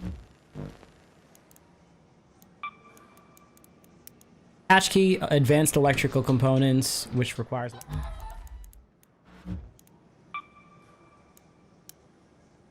13 chemicals in 1 canister. So we can craft 2 smoke grenades right now. Sorry, one smoke grenade right now.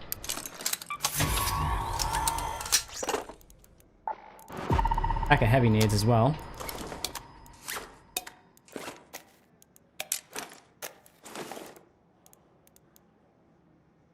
This is a pretty good... What's an anvil cost us to craft? 5 mechanical components and 6 simple gun. More expensive to craft than we would. Yeah, I almost feel like...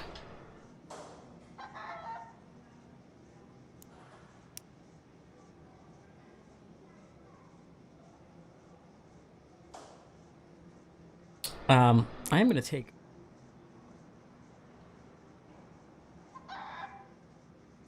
Just add. Actual, like, crunch wraps.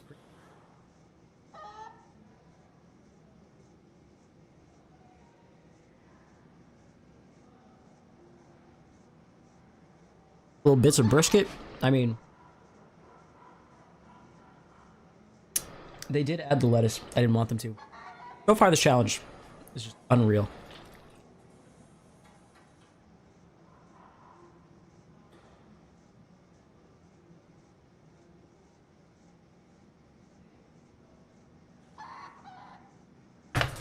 They did.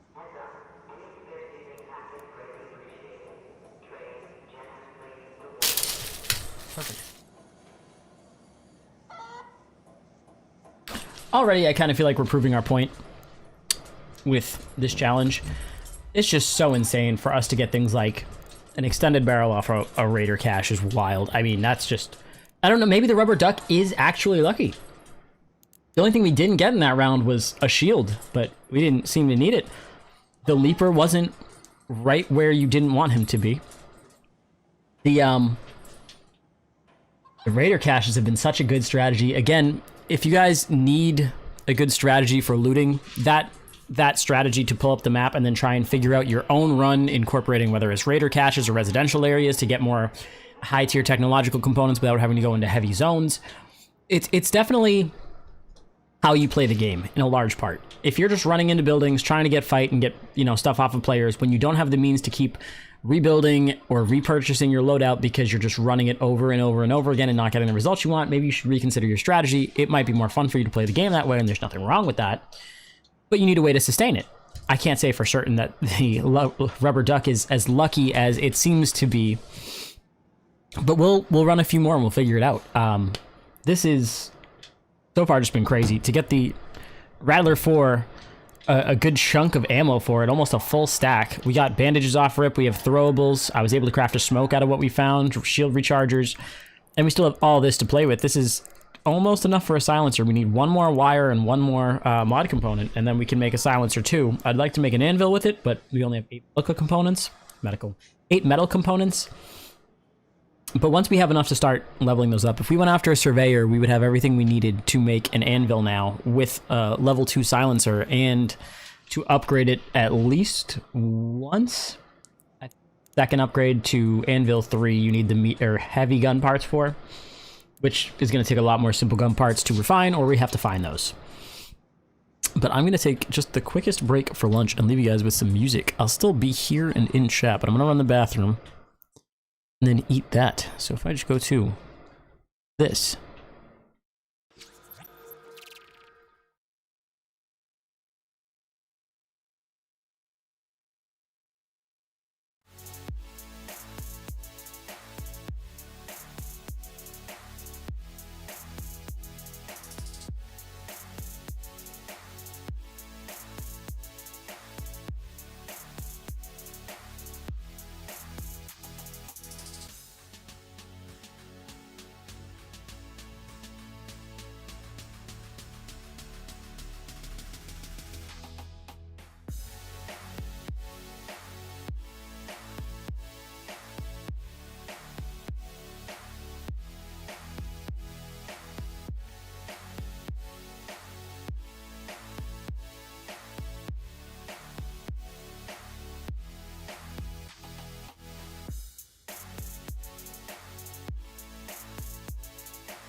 There's been a little echo going on this whole time because I had Kick open.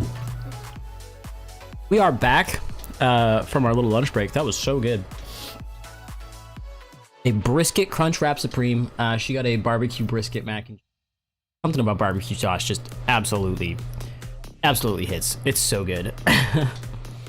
We're gonna be hopping back into the run.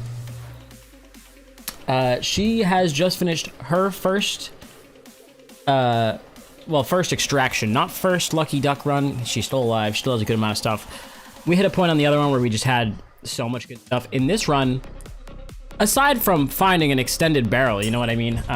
Which I kind of want to count. I mean, we only have so much safe space. But I will reassemble this and we'll count all the value. I mean, again, we're already up to 84k in coins, starting from 58k. We're almost 30k plus, minus 6k from items that we sold that we already had just because they were rotting in the stash. Again, we came out of the last round with the Anvil 2 and a Stitcher 4 on top of a bunch of other goodies. For this one, we are coming out so far with just a Rattler 4, which is already impressive. I didn't realize it was a 4 when we picked it up, but it does pretty well. I also don't feel like it's the loudest gun, so I don't know that we necessarily need to craft a silencer at any point for this, but I would like something a little bit better. We're only going in with one gun. The Rattler is not the worst gun to go in with. Moderate arc penetration, good clip size, pretty cheap. There's a lot of guns that are better at it. It doesn't specialize in anything, and that's the problem. We'll hop back into these runs. This is where we're at so far. 3 shield rechargers, 1 smoke we were able to craft from a canister. Heavy fuse grenades, full stack of bandages, 3 shield rechargers. We don't have arc stuff to make more. Yet. Oh, that lunch was so good. Just a reminder to anybody here to hydrate. Hydrate if you aren't already. Forgot it was a harvester event. I don't even think I saw the matriarch. No shield. Yes, unfortunately, I am aware of that.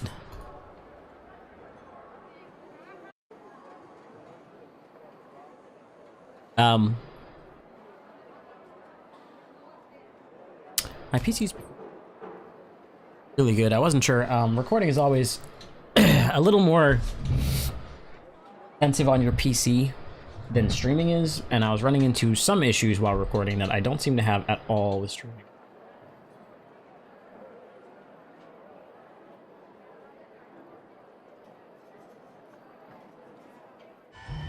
New visitors, raiders, off the list, pods are open, launching now.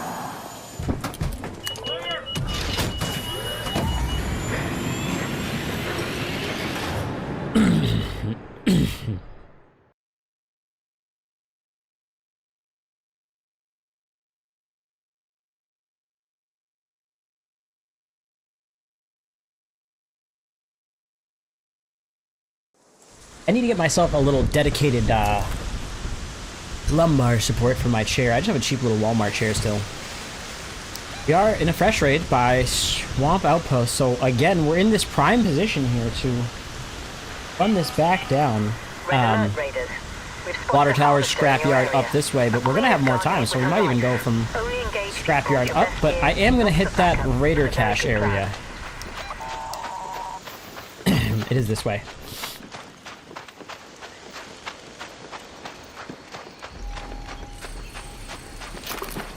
They're going in with nothing.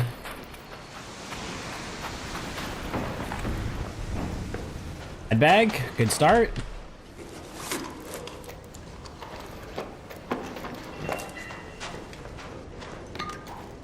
I don't think I've ever heard bottles clanking before.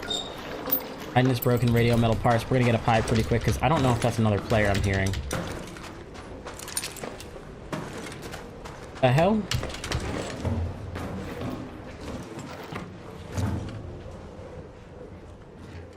And no weapons case this time. Oh. Oh, that hurts.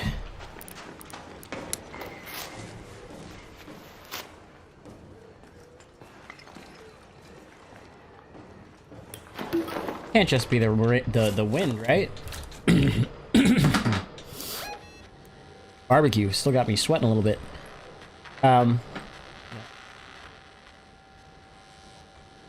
Want to know where that building was. Back? About here. Ended up running through this much later. Deserty area. Oh, it was this one Let's go to right that here. location. That's where we want to go. Let's go back through Let's move to that location. water towers first, and then we'll start pushing through that way. We are...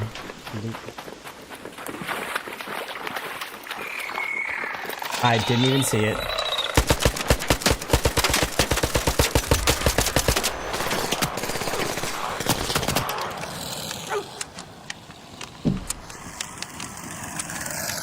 Rattler is also nice just because you don't have to fully reload it.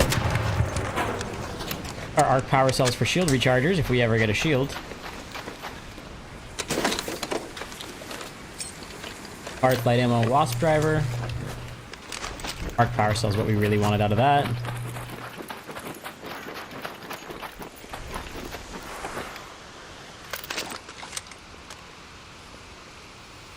The audio gets tricky in this game. Oh, we didn't turn our cam back on. That's so funny. I think I swapped to the cam layout too.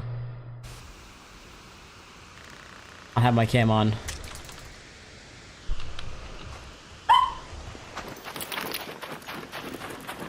Yeah, I think what I'm hearing is just really far away shots, but it almost sounds like footsteps.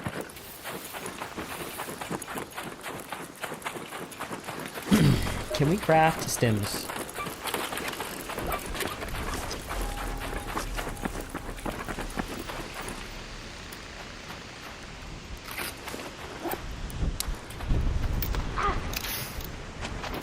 I think I was just full up on that anyway. Ooh, maybe this was the building.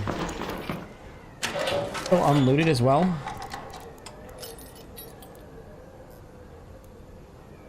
Close is really good to stock up on. We still have 2 full stacks of... I don't know what to drop here. Salvage sensors.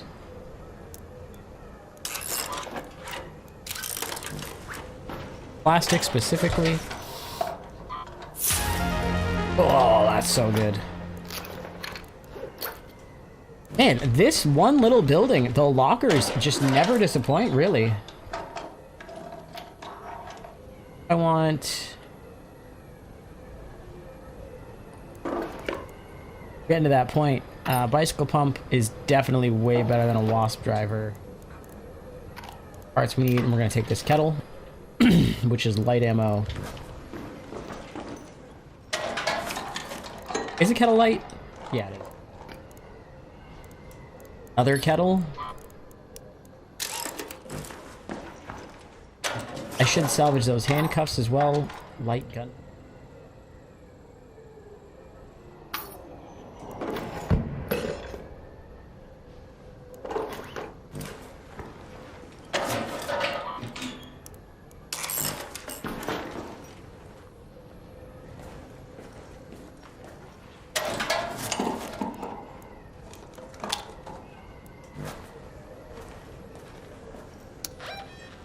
It's also a really good location right next to hatch. Let's continue on to water towers, see if we can't hit some raiders.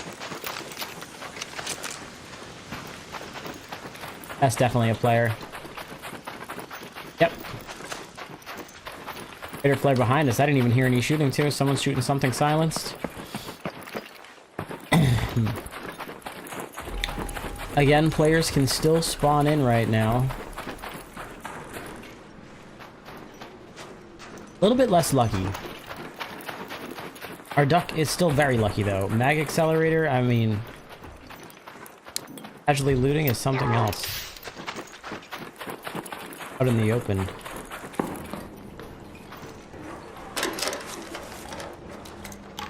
Could always get batteries. Because I can hear a raider.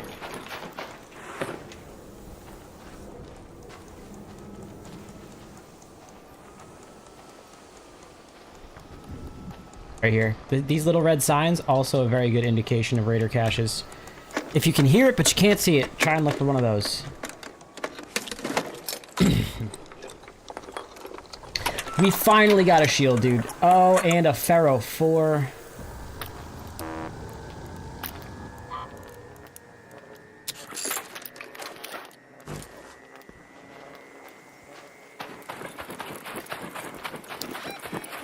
Try and work our way to... Go to that location.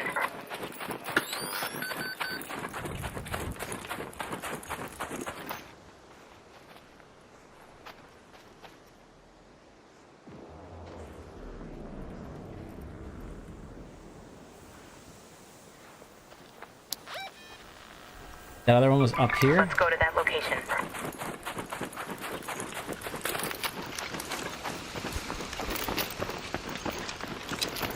Now, Pharaoh 4 is worth putting a silencer on. That is a very loud gun.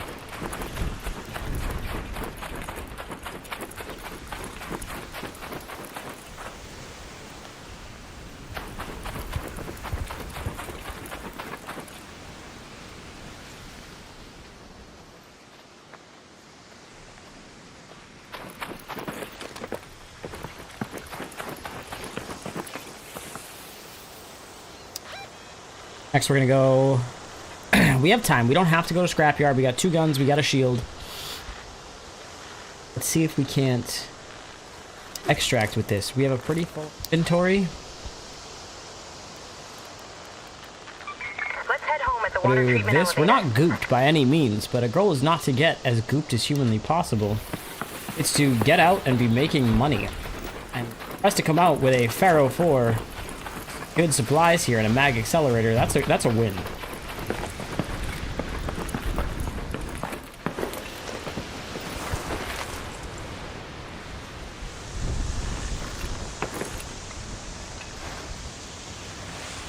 I just heard someone call that elevator from here, I'm pretty sure.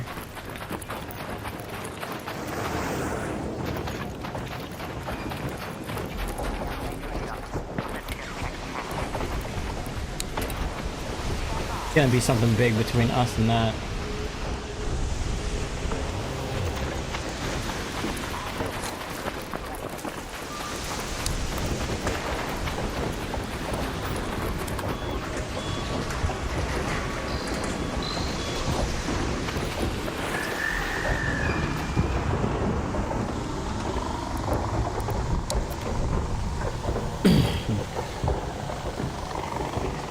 They were able to get out, huh?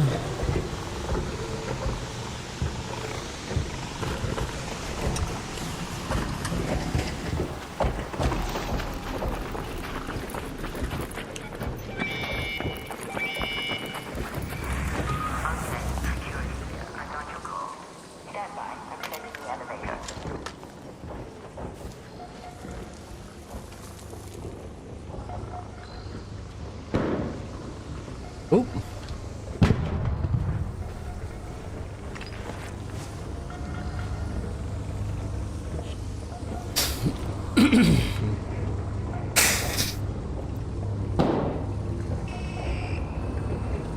Looked like it just hit that.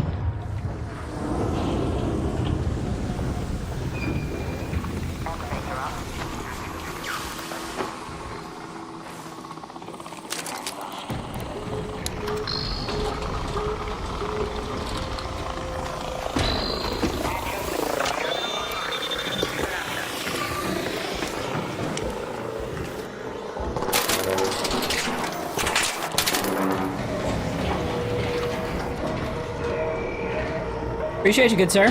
Don't shoot! Dude, there's no way the wasps hit you through the smoke.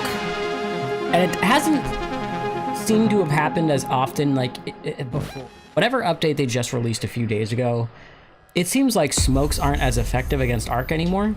I don't know if that's just me. We did get a skill point there. I think I might be right by in-round crop. No. I need to go to...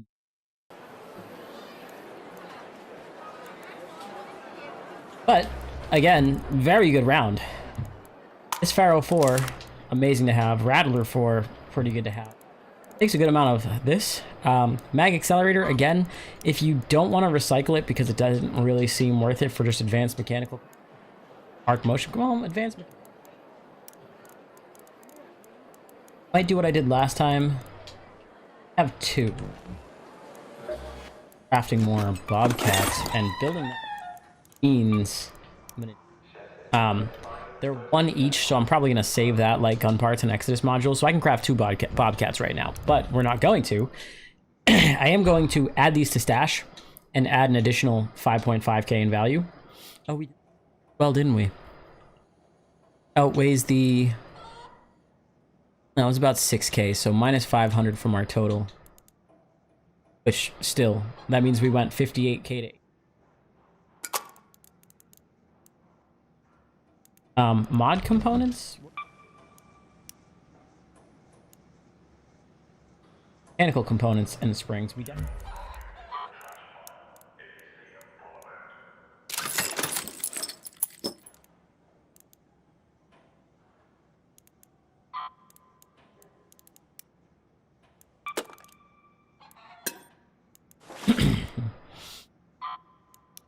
Antiseptic you can recycle into chemicals if you need chemicals, which I do, so I'm going to. These are rubber. No, they're not rubber. They're rubber in-game, I believe. And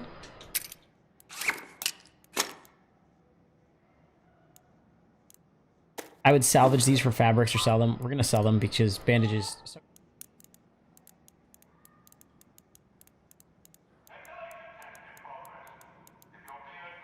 Yeah, running a little bit.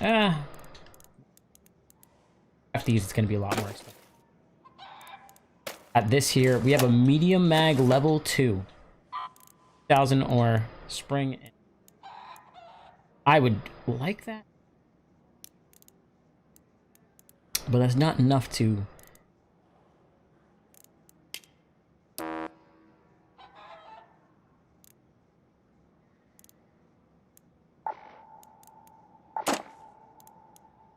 Oh, it's an underbarrel. You can't put a mag on it. Aha, aha. Alright, so we'll say for this...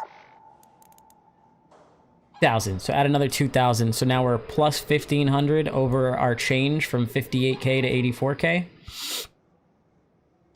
That's not bad. We'll track of that as well. Light gun parts we can use. Cycle this, right? It's 4 mechanical components, 2 simple gun parts. That's really good. Gun parts added here. Mechanical. Anytime you have an upgraded gun, I mean, at least try and bring it home if you can't just sell.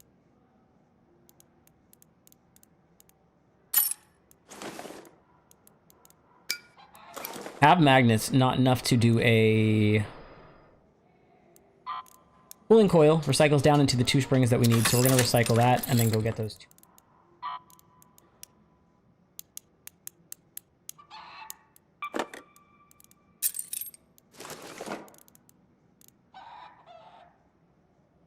Yeah, this is... Now we can craft mod components, right? 2, we got... Craft a mod component, and then we have wires. 5 sensors, again, 2,500 in value. So plus 4k over our initial difference.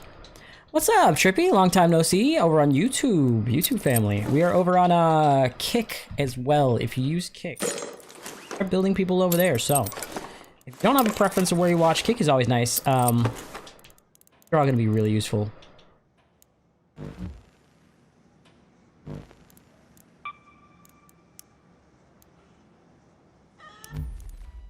Parts, but we only have 1 arc cell, so we'll craft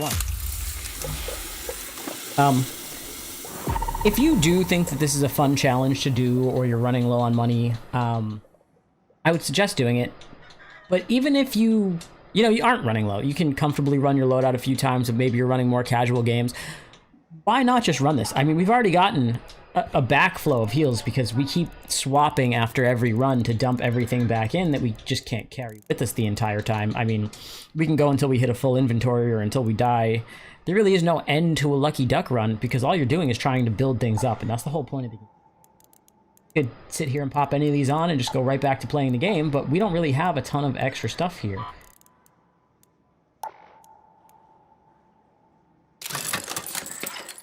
Didn't add to this. It did add to this. It's just a really good way to start building your resources. I mean, especially if you've if you're not to the point where you're crafting everything you need and have an entire stash full of weapons like with this, I would ideally want, if I'm running at least like 2 full rows of maxed out stitchers with equipment ready to go on them. So when you are running raids over and over and over again, especially if you're running harder stuff, you don't sit in the lobby for 30 minutes trying to recraft everything and bring everything back the way you want it. Ready to go. You just click, click, click, start the raid. More time in raids means more loot, means bigger money.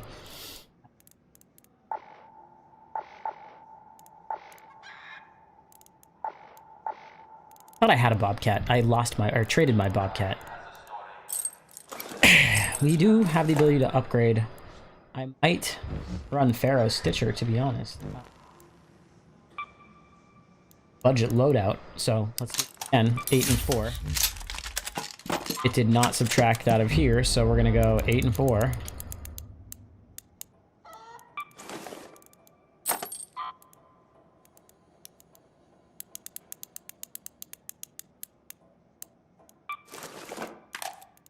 Stitcher? Upgrade that. It is 8 metal, 12 rubber. 18 metal, 12 rubber, and 1 simple. Split. Metal. 12 rubber.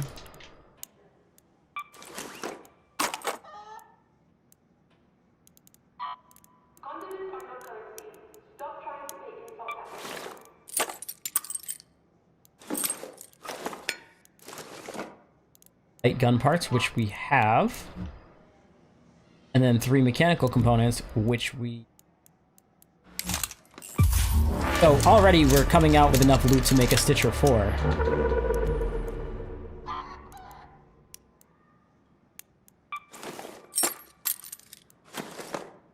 Parts go. We're doing this also to condense down our inventory to something more manageable. Ideally, I like to be going in with less than half of my loadout space left. Gives you a lot better chance of coming back with something good. Unfortunately, we are keeping everything.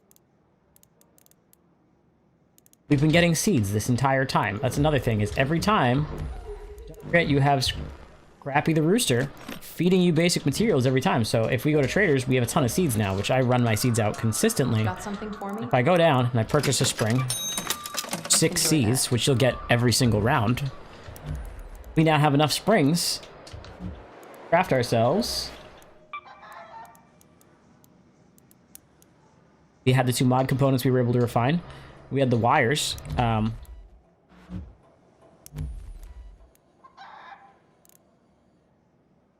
else I wanted to craft with spring? Have canisters. We have chemicals, 48 and 5. So, craft 3 smoke grenades. Really awesome. That's a full stack of smokes. Bring that in with us.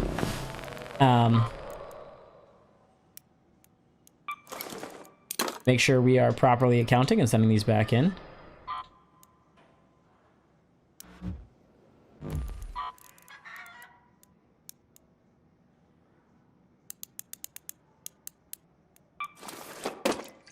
Now we have smoke grenades to extract. We have heavy fuse grenades to deal with either bigger arc or players on a push. We have...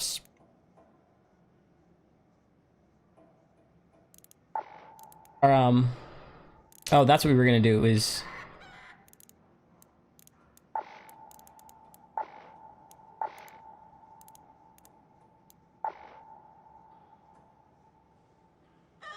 Crafted smokes, we didn't craft that yet. The silence. Need springs for? Mod components, right? Because we needed one mod component. Yeah, but we have 2 mechanical components. We only have 1 in here. This is all from our stash.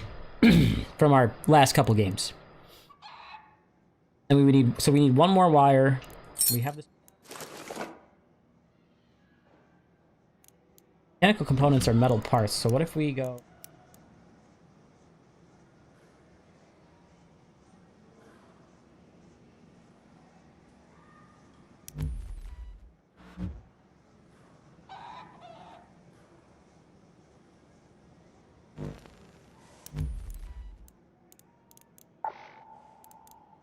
I always suggest running a light mag.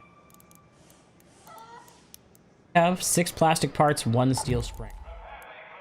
Plastic.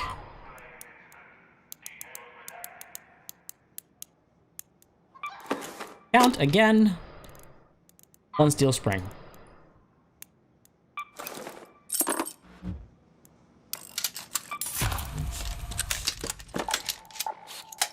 One on this. Like a silencer. 4 wires, 2 mechanical components. So we need more wires, for sure.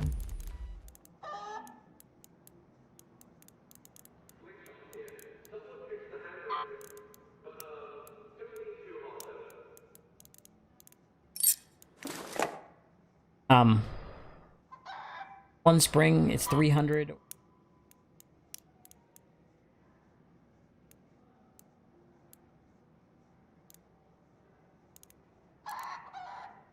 Back into this run. Plus 4K.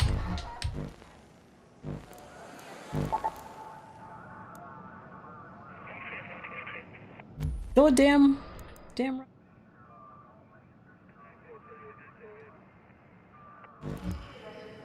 Electromagnetic storm. What if we do this on an electromagnetic storm? Make a little more risk, a little more reward, right? We've already had 1 successful run with this.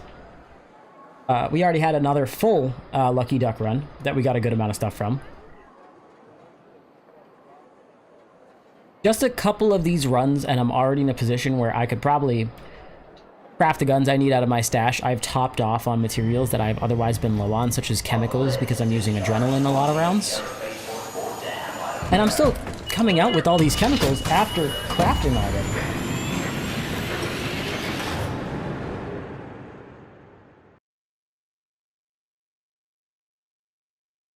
Let's run an electromagnetic storm, and then we can probably call it from here.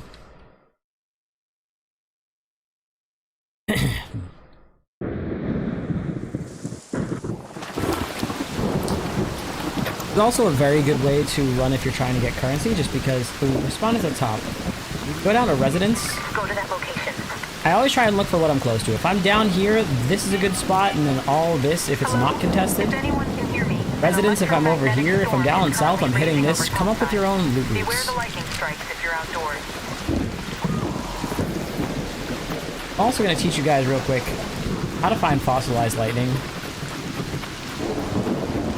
I'm expecting players to be a little less friendly. One may have spawned out of fresh raid. Probably hear them looting around.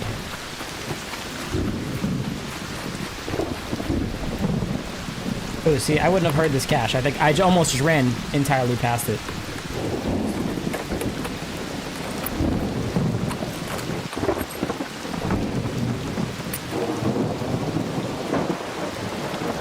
Probably use 1 bandage this round, right?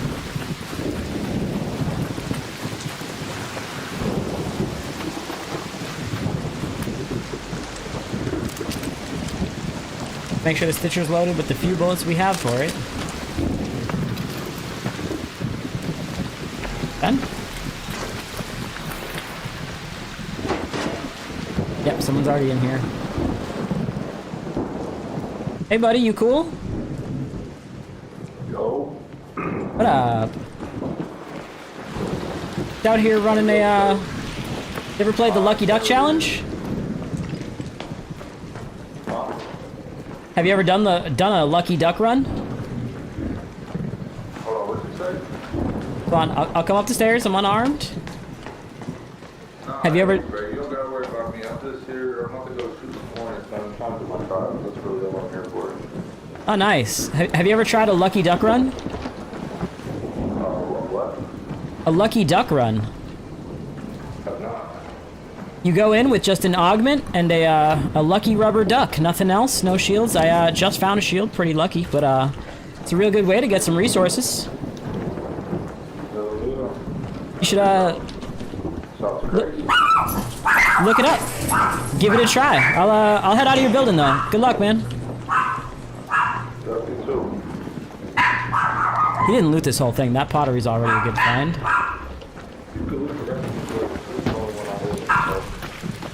Oh, okay.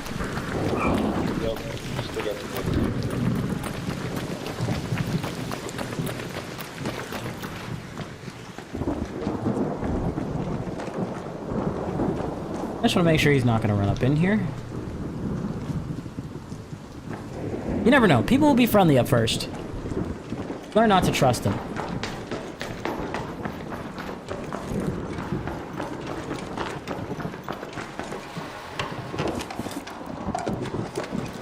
Ooh, we got a stock. Dump that on this. The Pharaoh doesn't really need a lot of attachments. Don't fill out quite right. Gonna craft another bandage. All we're doing is scrounging resources. Anything I want to keep out of this? Always be using your safe pockets. Can't put a shield there. Put mod components in there for now. There's no reason not to use your safe pockets if you've got them, right?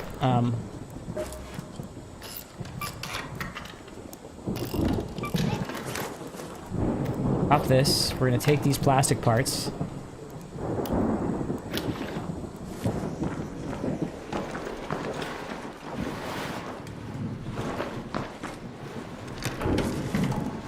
Toaster. Toaster's really good. Need them for quests pretty early on as well.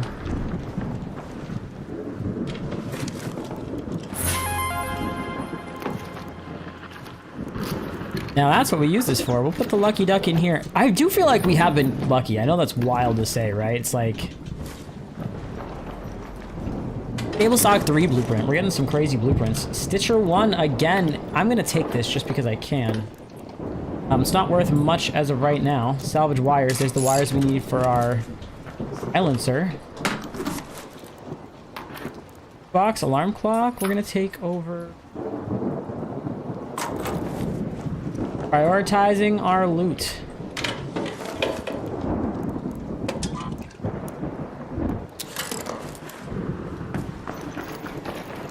Don't really need it.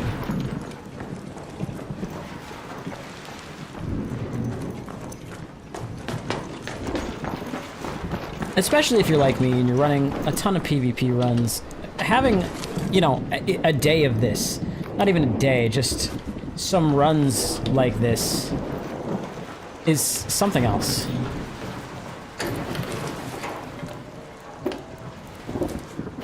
It's so helpful when you start getting these good runs to help rebuild what you've been using.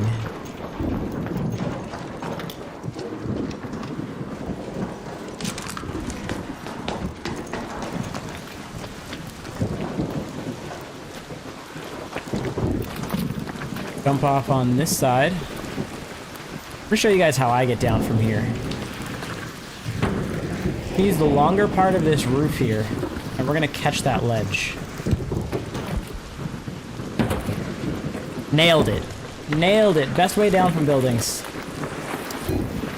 Run, Man, we've already got some goop, huh? Can't forget that this is electromagnetic storm, and these are pretty valuable. Let's go farther down Pale. I mean, residential is a really great area to find blueprints. Again, I love residential. We'll get a lot of technological resources as well by breaking things down. These blue components that you keep seeing me pick up that some people might walk right past.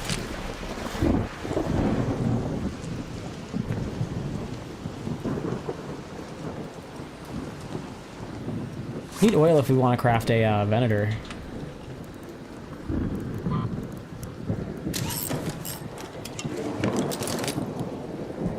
A Renegade.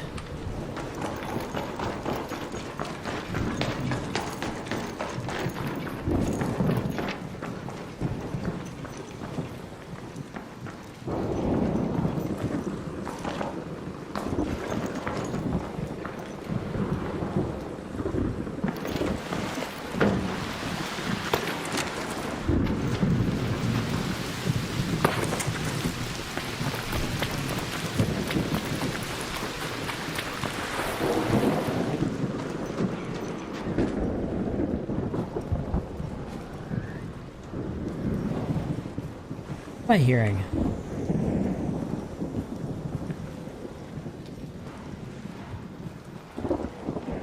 Always check the trash. Always check the trash. Oh my god. Sheesh. This is gonna be worth more than one oil for sure. Worth more than these mod components too. That's a good key. If you guys haven't been there, that is a very good key.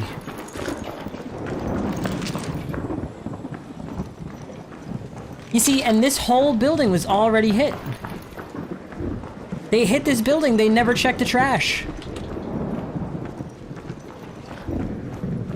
It's not like they weren't thorough everywhere else, but we just found that confiscation room key that they left behind. We need to get out of here. And that's a better run for us. We have a chance of running past somebody we know is friendly, who's going to be killing wasps, so they'll likely be in this area. Run up this way, hit Generator Hill. That's enough for me to want to extract. We got some...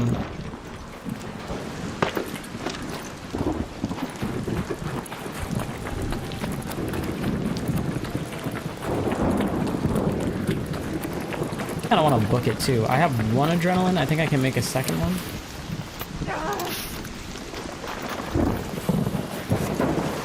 Have crafting adrenaline. Craft as we go, save our... Oh, whoa! Anytime you see a lightning strike, look where it struck afterwards. There's a chance it'll drop what's called fossilized lightning, and especially if you're low on funds and not resources, that can be really good. You can stay in the woods the entire time and just try and get fossilized lightning. Like here, it's not, you'll see it glows yellow.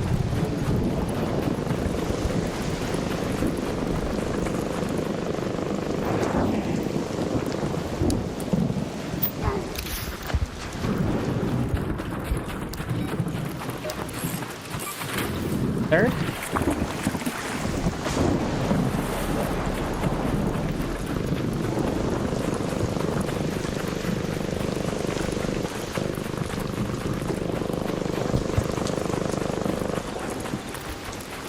And someone's having a good time over there.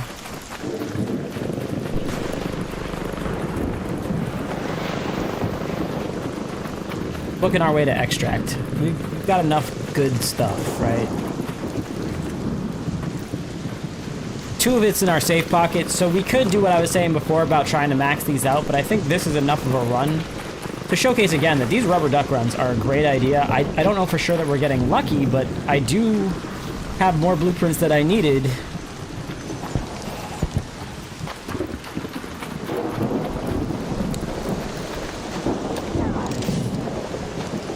We're just gonna book it. Hopefully we can make it. We do have smoke grenades.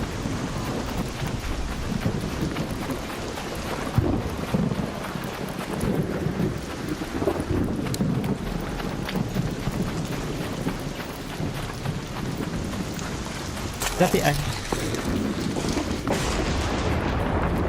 No fossilized lightning.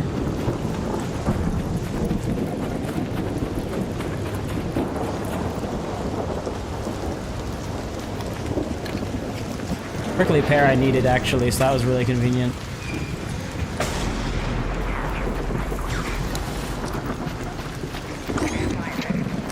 What's up? What's up, buddy?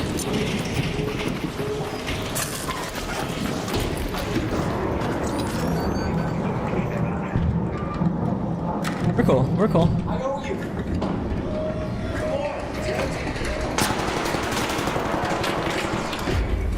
That doesn't matter. You might have got knocked. There's no way to finish him in that amount of time. I was stuck there, if anybody didn't notice. Man. And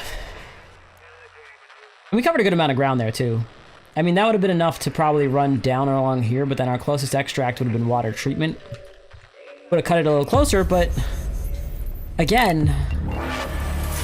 So we'll break these down into what we... are kind of looking for parts, and then we'll assess again. But that's 2 runs, and we just got some crazy stuff.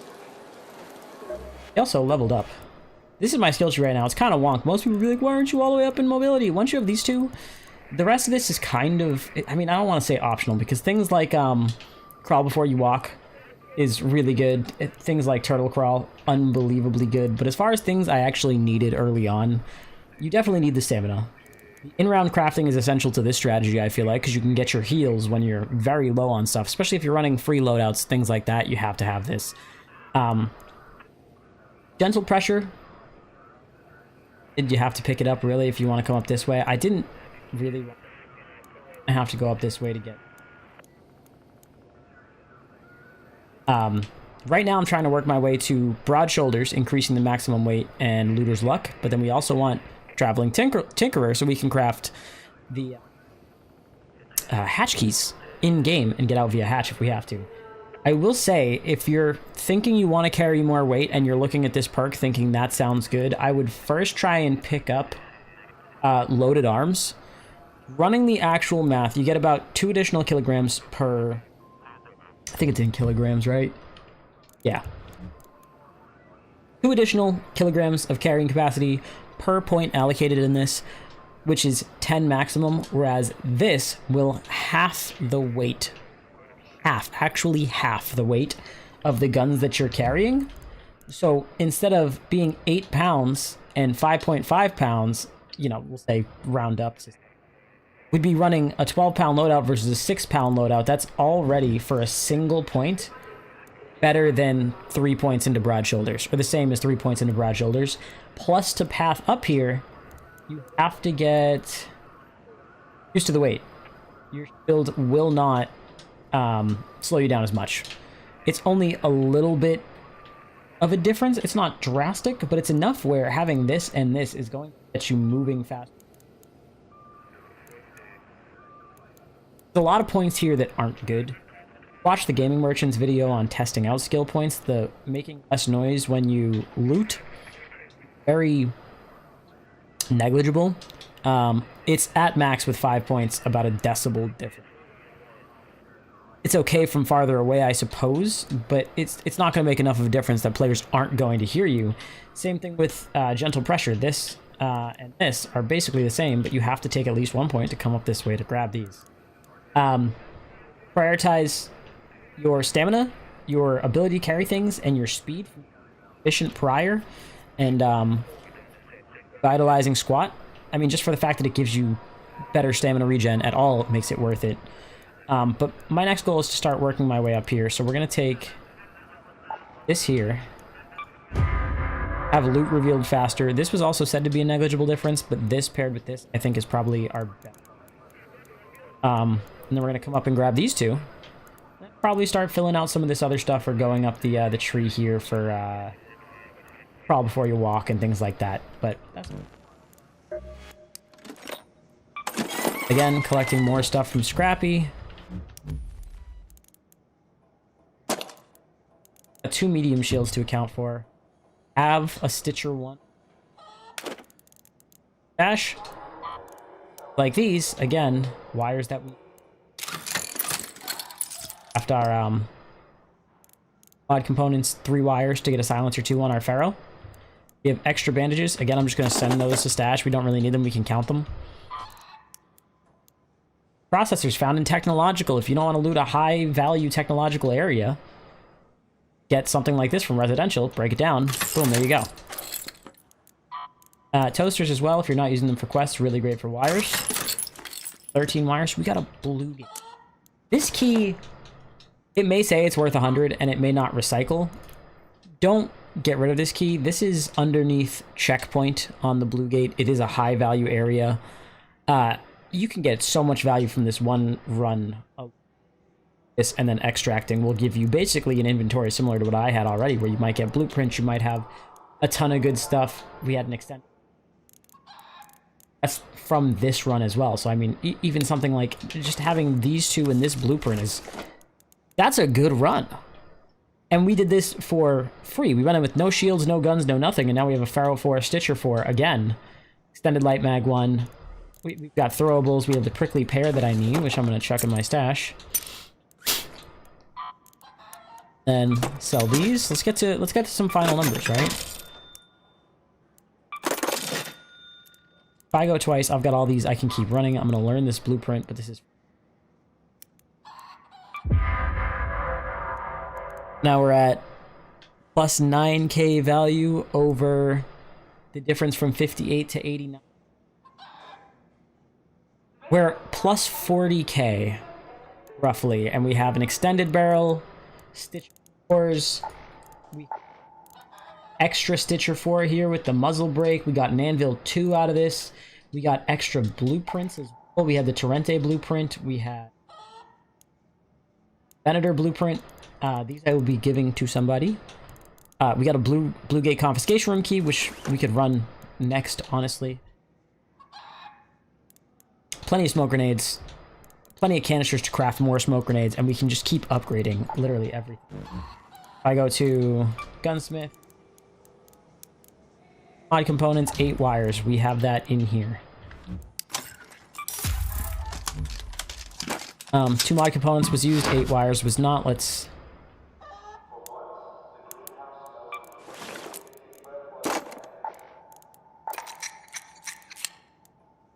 extended barrel again, I don't want to bring in with me because my safe pockets would just be full the entire time. You don't have to if you do this run. You don't have to keep everything in your inventory. It's really good for us if we're trying to count the actual value of things we get, because we can see the entire time what we're using to craft, what we have to craft available, so on and so forth. And even just bringing these things in has allowed us to craft things like adrenaline shots to get all the way across the map as quick as possible. And keep count of our wires or mechanical components when upgrading things like that, but you don't have to do it that way if you don't want to. If you know, hey, I think I got enough or close enough and you have the rest in your stash, you might as well upgrade it and then chuck this in your stash when you're done with it, and now you have a fully upgraded Stitcher 4. Go on another run, because now you're going out with no guns, but you're building up your stash of Stitcher 4s and Pharaoh 4s and all these other things that may not be the best guns, but if you get to a point where you now have 30 Stitcher 4s, 40 Pharaoh 4s, and you recycle these, you'll get a lot of these parts back. Like a Stitcher, right? I get 2 and 2 back, which if I'm upgrading from a Stitcher and now I'm using something like Renegade Venator, those parts can be refined into the parts I need to upgrade the Venator. So just incrementally increase. This strategy, I want to say it works really well. It's a lot of fun. You tell people you're going in with a rubber duck. It sounds funny, but that's pretty sick. I actually didn't have any light ammo for that the entire time. Yeah, it's great. So far, great results. We're 3.5 hours in. I do want to check in. How are you doing on your run?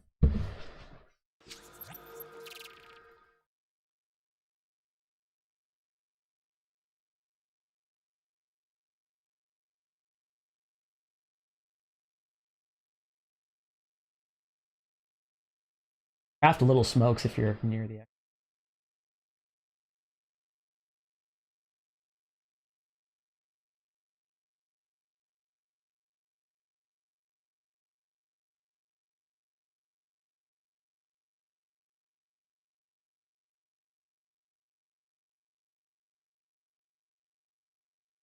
You feel like this strategy... Do you feel like the duck has brought you luck? No. No? Very average. It's very...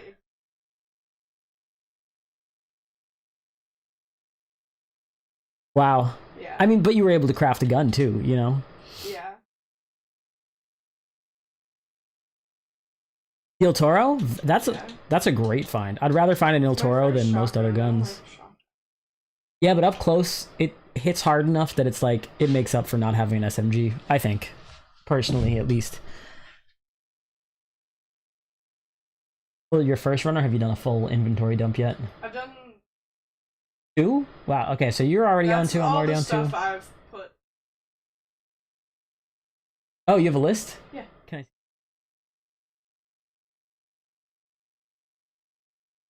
Phone wire is a lot longer than I think. Okay, so she was able to get... Oh, I already see angled grip one on here, and that's great. Let's see. Industrial magnets, shield recharger, but she used it. Seeds, antiseptic, heavy ammo, simple gun parts, light gun parts, electrical components. A good chunk of bandages, full stack of rubber parts, snap blast grenade, an angled grip. I'm assuming that's a level 1. Yeah. Oh, very nice. But I mean, still, it counts. That's awesome.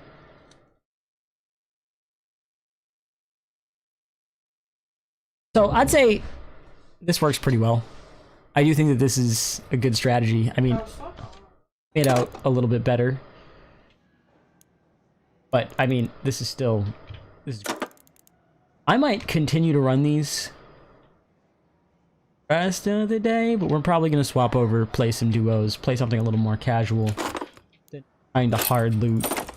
I mean, it's been very casual lobbies anyways, but we're gonna clear this out here.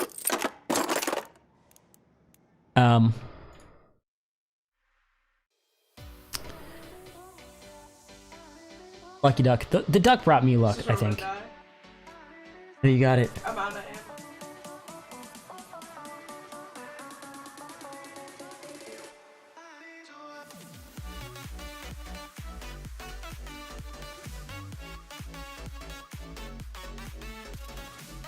She's literally 1 health in a corner because a wasp was coming into the building. I'm out of Oh man. Well, you're close to extract though. And you got smoke grenades, so hopefully you can get out from that. shotgun. Oh, that's plenty. Oof, I hope you had heals. It's making me nervous. Making me nervous watching. Yeah, this strategy, it's a lot of fun. It's a really good way to farm. I ironically in the thumbnail put things like a bobcat, the creds, and then blueprints, like a Venator blueprint, ironically. And we did in fact get a Venator blueprint, which is kind of funny. And while we might not have got a bobcat, we came out with Exodus modules and 2 magnetic accelerators, which is almost a bobcat. So like, I facetiously put those on the thumbnail, and we ended up essentially getting more than those in value, which is kind of crazy. For her, she doesn't think that the duck is that lucky. For me, I think the duck is pretty lucky. I think the duck made a difference. Just for me anyways. But we're gonna cut this here. I'm gonna have to at least re-say that for the sake of a video, because we have not editor friendly. Again, if you're on Kick and I'm streaming to streamers, right, majoritively, try and run things back, do things if you're going to be making content out of them, because the amount of times I have done a stream, tried to cut it up, and then I'm like, but the audio is so weird because I had music going. It's like, we got time to use music and time to not use music, at least I think. I'm gonna do it this way myself. You guys don't have to, but I would recommend it. So I need one of those things, the director board things. What do they call those?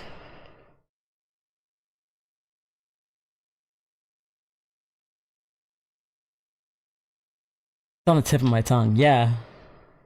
Not the clapper, that's the lights. I was gonna say clapper? Clap on. I feel like it is a clapper. No, that's that old clap on, clap off, the clapper. I'm gonna have to pay them now. Oh man. Are you Googling it? Yeah. It's gonna drive me crazy. I need one. If someone wants to send me one. It's a clapper board.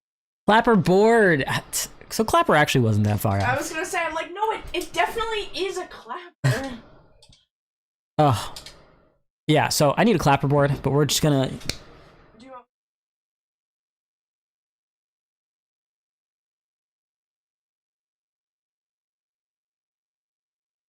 She got these stickers that say not for human use. I told her she should put one on our dog bowls. Just in case anybody... Really good one. I think that's just in case anybody was wondering. Our dog bowls are not for human use. Yeah, facts. You never know. So I will say, I personally think the duck is lucky. She does not. I ironically, in the thumbnail, put a bobcat, a Venator blueprint, and a bunch of cred, or like a big cred symbol, as like clickbait, right? I was like, you know, these are the items that people are probably kind of want, so I'll put them there so people are like, I can get those items, and click in. But the funny thing is, I mean, we got 2 magnetic accelerators, we got 1 thing of Exodus modules, we got an extended barrel, we had a stable stock 2 blueprint, we did get a Venator blueprint actually, as well as a Torrente blueprint. We got medium shields, things like that. So, I mean, we essentially got everything to craft a bobcat if you had the blueprint, which I can't help you get that, but I can tell you go to Locked Gate if you're trying to get a bobcat blueprint. But we essentially got everything that I used as the clickbaity thumbnail in this run for real. So I'm going to say that this strategy not only works, but works a lot better than running into raids with a full kit. I definitely had a lot better of a time when I'm like, shit, like I don't have a shield. I don't have a shield at all. Like, it's definitely a weird feeling, especially when you have shield rechargers and no shield. It's like anything could hit you and you're gonna die pretty quick. That's why that was crossed.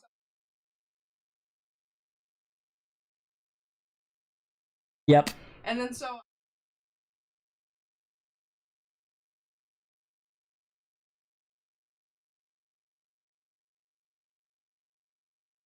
Brought it back in. Brought it back out. That makes sense. If you haven't already, give this challenge a try. Shout out again to the streamer Co. I'm glad that other guy said his name was pronounced Co as well, because I believe that's how it's pronounced. I looked through a handful of his videos and couldn't find him pronouncing his own name. I might do something similar to what I'm about to suggest, but if streamers have a confusing spelling and you think someone might, you know what would be so helpful is just tag a post at the top of your channel. It's like, it's pronounced. That's so funny. I mean, that's not what people are going to your channel for, presumably, but it would help.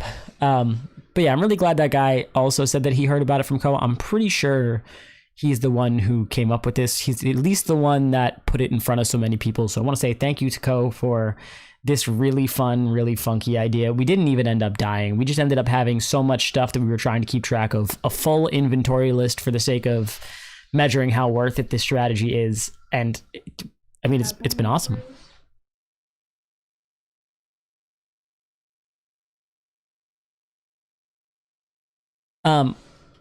I do feel like I was in surprisingly friendly lobbies. It was Dam, but then we did Dam Harvester event.